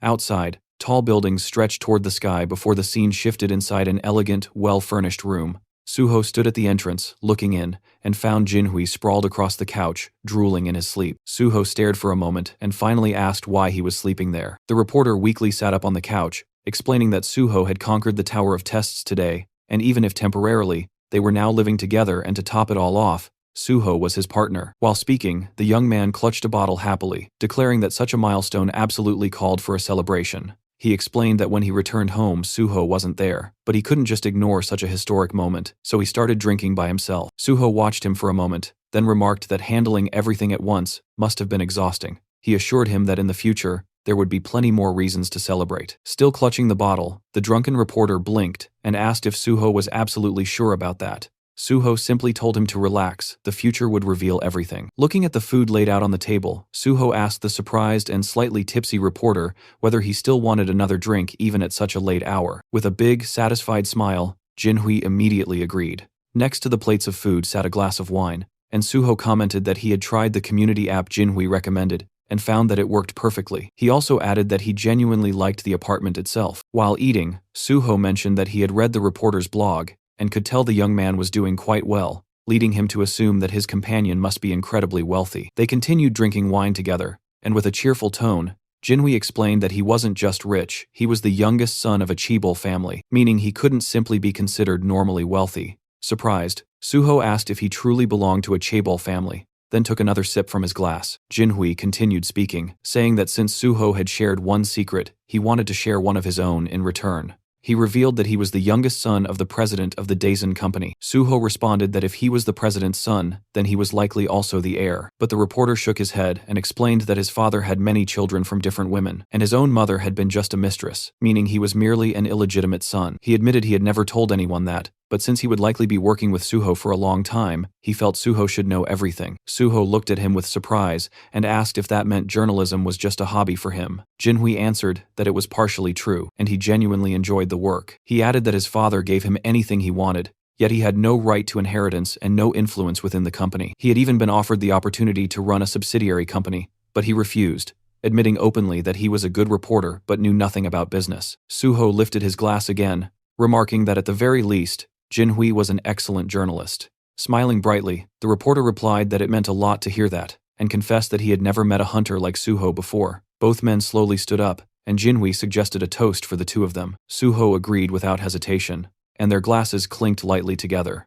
The next morning, Suho walked through the apartment, yawning, and from the kitchen, Jinhui greeted him with a cheerful good morning while pouring boiling water into a cup. Suho asked if he really planned to work on the weekend, and the reporter replied that he had a lot to do. Standing in front of the window and rubbing the sleep from his eyes, Suho commented that maybe they shouldn't have drunk so much last night, but Jinhui laughed and said everything was fine. He actually had a great time. Suho then asked why he was already going out hunting for new material, and the reporter answered that he couldn't live off articles about him forever. Hearing that, Suho casually admitted that this was exactly why he respected him, which made Jinhui pause in surprise at the unexpected compliment. After taking a sip, he asked what Suho planned to do today, and Suho reminded him that today was the day he had mentioned before. Realizing it, Jinhui asked if he was going to Nexus, and Suho nodded, explaining that last night he reached level 50 and received several upgrades, so it was time. Those words made Jinhui freeze, and he burned his hand with the water, startled because just yesterday Suho had been level 40. He turned to stare at him in disbelief and demanded to know how someone could jump 10 levels in one day. Suho shrugged like it was nothing and clarified that to be exact, he was now level 51. The reporter stared at him like he was some unresolved riddle, mumbling that the more he got to know him, the more mysterious he became. Suho commented that the way he said that sounded strangely suggestive, and as Jinhui scratched his head, Suho asked why he was looking at him like that. Without warning, the reporter pushed him toward the hallway, saying that if he was going to walk into such a serious organization, he needed to look like he belonged there. Suho protested, saying he didn't need anything fancy, and was fine with casual clothes, but the reporter insisted, saying he'd gladly lend him proper clothes and a watch. When Suho continued resisting, the reporter declared that appearances mattered at places like Nexus, and reminded him that he could also pick any of his cars. If he walked in using public transportation or showed up in a taxi, everyone would stare. A quiet upscale district came into view as a sleek red car rolled to a stop, immediately drawing attention from the people waiting outside. The door lifted upward, and Suho stepped out, dressed in a sharp, elegant suit that fit him perfectly. For a second, he cleared his throat and thought that everything had turned out surprisingly well. A suited man approached, politely offering a business card while introducing himself as Bai Dongyuk, the head of Nexus. Suho accepted it with a polite smile, introduced himself as An Suho, and followed him inside the guild building. Soon after, he sat across from 3 representatives of Nexus. Dongyuk calmly stated that over the past few days, Suho must have raised his level significantly and wondered if that sudden progress made him reconsider his goals, especially since he previously mentioned wanting to become a government official. Suho explained that nothing had changed. His goal remained the same. The leaders exchanged surprised glances, prompting Sue to ask what exactly that meant. Dongyuk leaned forward and asked why Suho would want to join a private guild if his true intention was government service. Suho responded honestly, saying that joining Nexus would make reaching his goal easier. He announced that he planned to take the 5th rank exam this year. Someone asked whether he only wanted bonus evaluation points, and Suho replied that while technically yes, it was only one part of a larger strategy. If he only chased the Hunter Association, the association would assume he had no alternative. That was precisely why he intended to join Nexus, because once the association saw others offering better terms, they would improve theirs as well. He added that while serving Nexus, he would dedicate himself fully to the guild, making the partnership mutually beneficial. Dongyuk listened silently as Suho promised to give 100%, but the guildmaster eventually leaned back and said he understood. However, he wanted to ask one question. He pointed out that when Suho first approached them, Nexus was struggling, and the hero's abilities were a complete unknown. Hiring him back then was risky but still reasonable. But now, any guild in Korea would fight for him. So why out of all of them did he only approach Nexus? Suho smiled quietly while the guild leader continued, saying that Suho was clearly talented, but his true intentions remained unclear. Folding his hands, Dongyuk warned that unless Suho answered honestly, cooperation would not be possible. Suho closed his eyes briefly, then replied that he had personal reasons. He reminded Dongyuk of the public speech he gave earlier, the one where he promised Nexus would do everything in its power to destroy all gates in Korea. Suho acknowledged that Nexus provided more support to victim families than any other guild, and was clearly the most passionate about eliminating the gates. He said he had no doubt that speech was sincere. Because of that conviction, he wanted to work with Nexus, help them, and contribute everything he had. He smiled widely, and added that he hoped they could continue cooperation even after he eventually joined the Hunter Association. Dongyuk lowered his gaze and admitted the reasoning satisfied him. Then he asked whether Suho truly believed joining the association was necessary, since Nexus already worked tirelessly to clear gates and support hunters. Suho agreed but explained that if Nexus truly wanted to end the gates completely, then they needed to go to places even other hunters couldn't, like the sealed high-risk gates under strict government control. His gaze shifted to an image of one such chained portal. Beyond ordinary mid-level entrances, there were also the 5 Great Gates. That was why he needed government authority. But until that time came, every successful raid would broadcast Nexus's name alongside his own. The impact would reshape the power structure of Korea's guilds, and Nexus would rise to number 1. Dongyuk rested his hands on the table and said all of this only lasted as long as Suho remained with them. Suho nodded, saying that was why he promised to give everything while he was here. Suho blinked in shock, suddenly asking if he had already found team candidates after their previous conversation. Suho confirmed it and revealed the first candidate, Kang Dae-han. Sue froze and asked again, as if she couldn't believe she heard it correctly. Suho nodded and casually mentioned that he was the one who convinced Dae-han to become a tank. Sue shot to her feet in outrage, demanding to know what Suho planned to do if tanking didn't suit him. Suho calmly lifted a hand and told her to relax. He made the decision after analyzing everything properly. He reminded her that Dae-han had passed the exam with exceptional scores. Sue frowned, reluctantly remembering the results. Dae-han had unexpectedly ranked second place. She admitted she planned to thank whoever was responsible, but Suho simply shrugged and said it wasn't a big deal, which irritated her further. The third Nexus representative finally spoke, saying Suho's proposal sounded excellent, but he needed clarification. If Suho intended to clear sealed gates, he should know those locations were protected by the government, and private guilds had zero access because civilian safety was the highest priority. He asked how Suho planned to get inside. Suho calmly asked whether he was doubting his abilities, and then stated that they would finalize the contract once he brought them the pass, proving he could be trusted. He paused, reconsidered, and changed the offer. Instead of bringing a pass, he would clear one sealed gate first, and after that they would sign. The secretary sweated at the scale of the terms and muttered that Suho was offering conditions worthy of royalty. Suho insisted that the terms were fair. The secretary noted that despite Suho being incredibly promising, he was still seen as just a new hunter with no official standing, but Suho declared that was exactly why he would clear a sealed gate immediately and prove himself. Dongyuk observed him carefully, then agreed. Suho would undoubtedly prove his worth. With a satisfied smile, the guildmaster said he liked today's outcome and that they would finalize details later after the gate was cleared. Later, Suho left the building and drove away. Dongyuk and his secretary stood by the window watching the red car disappear. The guildmaster quietly ordered preparations, assemble a special support team, and prepare all necessary documents for On Suho. The secretary hesitated and asked whether they should wait until Suho made good on his promise. Dongyuk replied with a confident smile that Suho would absolutely follow through, and supporting him early would only strengthen their alliance. Closing his eyes, he said he believed Suho would keep his word. The secretary, slightly overwhelmed, asked what made the guildmaster so certain. Dongyuk answered that it wasn't a guess, and the secretary already knew it. The man finally nodded, remembering Suho's determined gaze and the certainty in his voice. The scene shifted to the massive building of the Great Hunter Association of South Korea, where inside one of the offices, Yong Chulman sat slumped in front of a computer, clutching his head in frustration. He was desperately trying to figure out how to get Suho into the organization when the man showed absolutely no intention of coming willingly. Chulman considered offering him a reward for clearing the test tower, but immediately dismissed the idea, knowing full well that upper management would never approve it. They didn't want a picture of Suho receiving thanks. They wanted a picture where Suho stood, smiling beside the association president, making it look like they were already close. While Chulman hated the idea of using force or pressure, Chief Pai's earlier suggestion echoed in his head, a suggestion that basically amounted to dragging Suho in by force if necessary. Chulman groaned, dropped his head onto the desk, and wondered why he ever chose to work in this stressful place. As he cursed his life choices, his phone vibrated. The caller ID was an unknown number. With low energy, he picked up and introduced himself. "This is Yong Chulman speaking," trying to figure out who would be calling him from an unrecognized number. But the moment he heard the voice on the other end, his expression completely changed. It was On Suho. Chulman shot upright from his chair, eyes wide, barely believing he heard correctly. The scene jumped to a small gukbap restaurant, where steam rose from simmering pots.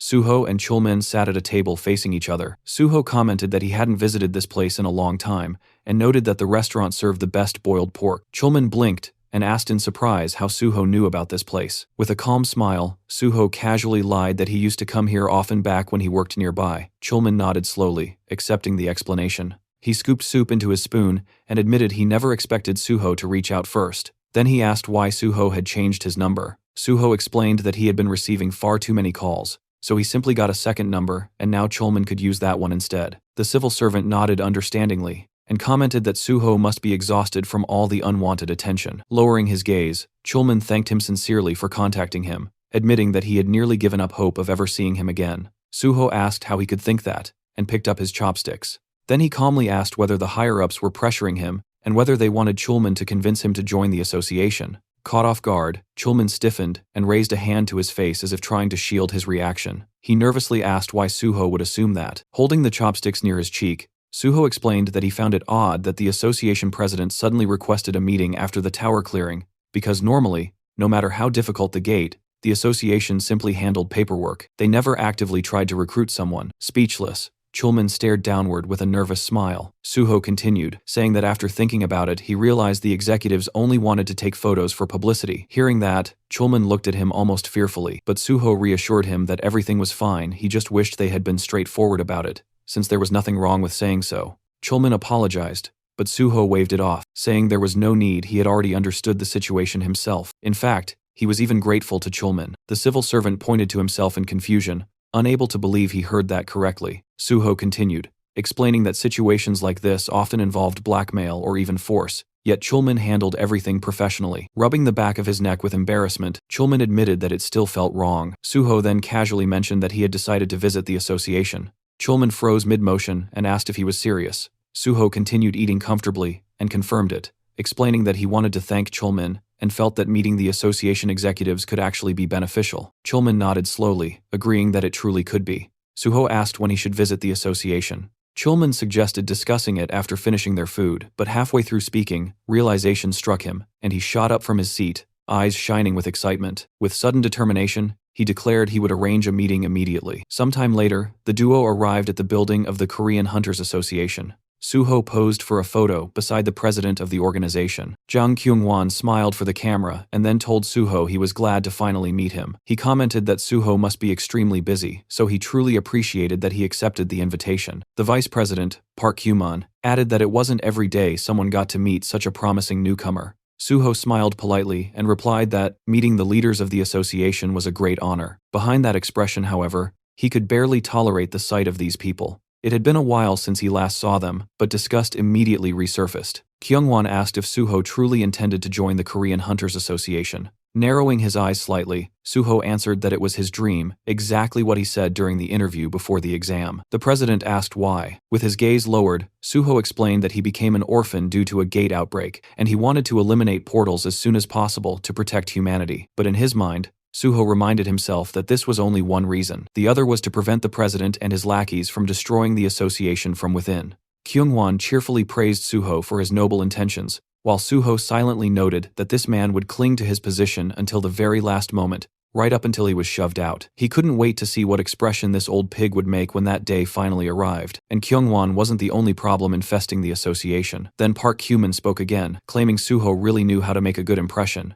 Arms folded across his chest, he said that Suho didn't care about material gain and only wanted to protect the general public, which was worthy of respect. The vice president pressed his fingertips together and solemnly added that Suho had grown into a strong and noble man. His parents would be proud. Suho thanked him politely, while thinking that Kyuman was most likely the one who proposed this recruitment stunt. In his mind, Suho labeled him a pathetic bootlicker who existed solely to polish Kyunghwan's shoes. Because of fools like these, most gates hadn't been cleared in his previous life, and he intended to take away their chance to ruin things again. Then Kyuman happily asked which department Suho wanted to join. Suho rubbed his chin thoughtfully and replied that he had considered several options but ultimately chose the gate department.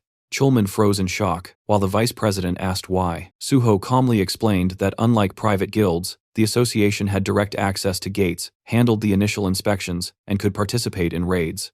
Kyunghwan said he was amazed to see someone so selfless, stating Suho had chosen the most dangerous department in the entire association. Park Kyuman nodded and declared that people like An Suho belonged there. The president then turned to Chulman and instructed him to demonstrate their sincerity. Confused, Suho asked what that meant. Kyunghwan replied that if Suho was so determined to end the portals, then he should be given a selection of actual gates to clear, since the association had many available. Chulman nearly choked on his breath and reminded the president that those gates were either sealed or extremely deadly. But before he could finish the sentence, Suho happily said that it sounded perfect. Chulman tried again to reason that it was incredibly dangerous, but Suho clenched his fist and declared with excitement that he would clear the gates that presented the greatest threat to humanity. Kyunghwan responded confidently that this was exactly what he expected from An Suho. Still in shock, Chulman called out to the president, but the man asked if there was a problem. Under pressure, Chulman lowered his head and said everything was fine and that he would prepare what was needed. Kyunghwan told Suho to get ready to clear the portals. Suho thanked him politely while Chulman glared downward. He knew that for these unawakened executives, the deadliest gates were nothing more than toys. That's why he despised leaders who had never stepped foot inside a gate. They had no idea how catastrophic the danger was. Countless hunters had died attempting to clear those portals, and yet these two were willing to send Suho to almost certain death. While Chulman clenched his jaw in frustration, Suho smiled calmly, already knowing exactly what was waiting inside the sealed gates. Kumon leaned toward the president and whispered something. Suho immediately understood these two were only thinking about profit and didn't care how many hunters died. As long as the raid succeeded and the association gained influence, human lives were irrelevant. Kyunghwan looked at Suho again and asked what rank he planned to get during the exam. Suho smiled and answered that he intended to take the level 5 test by the end of the year. Kyunghwan asked if he knew how difficult that exam was. Suho answered that reaching that rank would give him more opportunities, and that he planned to join a guild to gain experience in the meantime. Kyunghwan raised his hand and said, "That was an excellent idea, experienced applicants were preferred." Then he asked how long private guild contracts usually lasted. Suho said the length wasn't his priority, gaining real field experience was. If a guild fulfilled his requirements, he would stay until it was time for the exam and the association. Kyunghwan yawned and said he hoped Suho could find such a place. Smiling to himself, Suho thought, if the president approves terms like this, then joining Nexus is possible. He sensed the chance to build a bridge between Nexus and the association. Suddenly, the door opened, and someone announced Pi Seonggyeol's arrival. Suho's expression stiffened. Pai entered confidently and joked that his bosses were eating something delicious without him. Then he stopped, noticing Suho sitting there, his lips stretched into a wide grin. He turned to leave politely, but Kyunghwan told him to stay, pointing at Suho and introducing him as the hunter who cleared the test tower. Pai tried recalling the name, then suddenly exclaimed that he remembered. Laughing, he said it was incredible to meet him, and extended his hand, introducing himself as chief of the special department. Suho shook it and introduced himself as An Suho. They exchanged polite compliments, though Suho's smile remained sharp. Once seated, Kumon raised his hand and informed Pai that Suho intended to take the level 5 exam. Pai blinked in shock, saying it would be extremely difficult. Suho said he wanted to try anyway. Pai stared at him, stunned. One of the executives added that the association planned to give Suho access to sealed gates, since he claimed he could clear them. Pai froze, eyes wide. Then he mumbled under his breath, covering his mouth in disbelief. Looking worriedly at Suho, he asked if he was really sure because those gates were extremely dangerous. Suho noticed the anxiety on his face and found it strangely amusing. He replied that he was well aware of the danger. Still uneasy, Pai crossed his arms and said that he couldn't stop Suho even if he wanted to, but he sincerely hoped things would go well. Suho silently acknowledged that Pai was a hunter, someone who valued talent. His expression showed genuine concern not for himself, but for the possibility that someone promising might die needlessly. Then Pai added that if Suho wanted to join the special department, he would personally take care of him. Kumon immediately raised a finger and warned him not to poach. Suho had already chosen the gate department. Pai asked why. Kumon replied that An Suho wanted to destroy all gates and have priority access to them. Pai nodded slowly, now understanding. He said that if that was all that mattered, then his department could also support him. Turning his head, he smiled at Chulman and asked him to confirm that. Sadly, Chulman nodded. Hands on hips, Pai commented that if Suho passed the level 5 exam, his relationship with Chulman might become rather complicated. Facing the young hunter, he added that they could discuss all of that after the exam, but for now, he sincerely wished Suho success. Suho thanked him politely, thinking privately, what a sly fox. Suho quietly glanced at Chulman, already realizing that if he passed the exam, he would outrank him, and that alone would put Chulman in a painfully awkward position. Suho let out a subtle sigh. That was exactly why dealing with Chulman felt complicated. He didn't want the man to feel cornered or overshadowed. After the meeting ended, the two walked side by side down the long corridor. Chulman kept his gaze fixed on the floor, shoulders low with worry. Suho stole another look at him before finally asking if he was troubled by what Chief Pai had said earlier. Chulman admitted that of course he was. He knew better than anyone how talented Suho was, but even with that ability, clearing a sealed gate was beyond dangerous. With a serious tone, he told Suho to be extremely cautious and said he could personally speak to the president so that the association would provide as much support as possible. Suho looked at him with genuine appreciation and said he truly valued that concern. But Chulman wasn't speaking out of politeness, he meant every word. He reminded Suho that he had only recently become a hunter and warned him again that the sealed gates were nothing like ordinary ones. Then he asked if Suho understood why the government trusted no one except the Hunter Association to clear them. Suho calmly replied that even top-tier guilds were rarely allowed into sealed gates due to national safety protocols. Chulman stopped walking and looked at him with confusion, asking why he would still insist on going there. Suho answered simply, he was absolutely confident he would succeed. He told him everything would turn out fine. Then, with a faint smile, Suho mentioned that among the sealed gates managed by the association, there was one called Nameless Sword. Immediately, Chulman stiffened and said that gate was among the most dangerous ones in existence. Suho's expression didn't change, he just smiled a little wider and said he already knew how to clear it.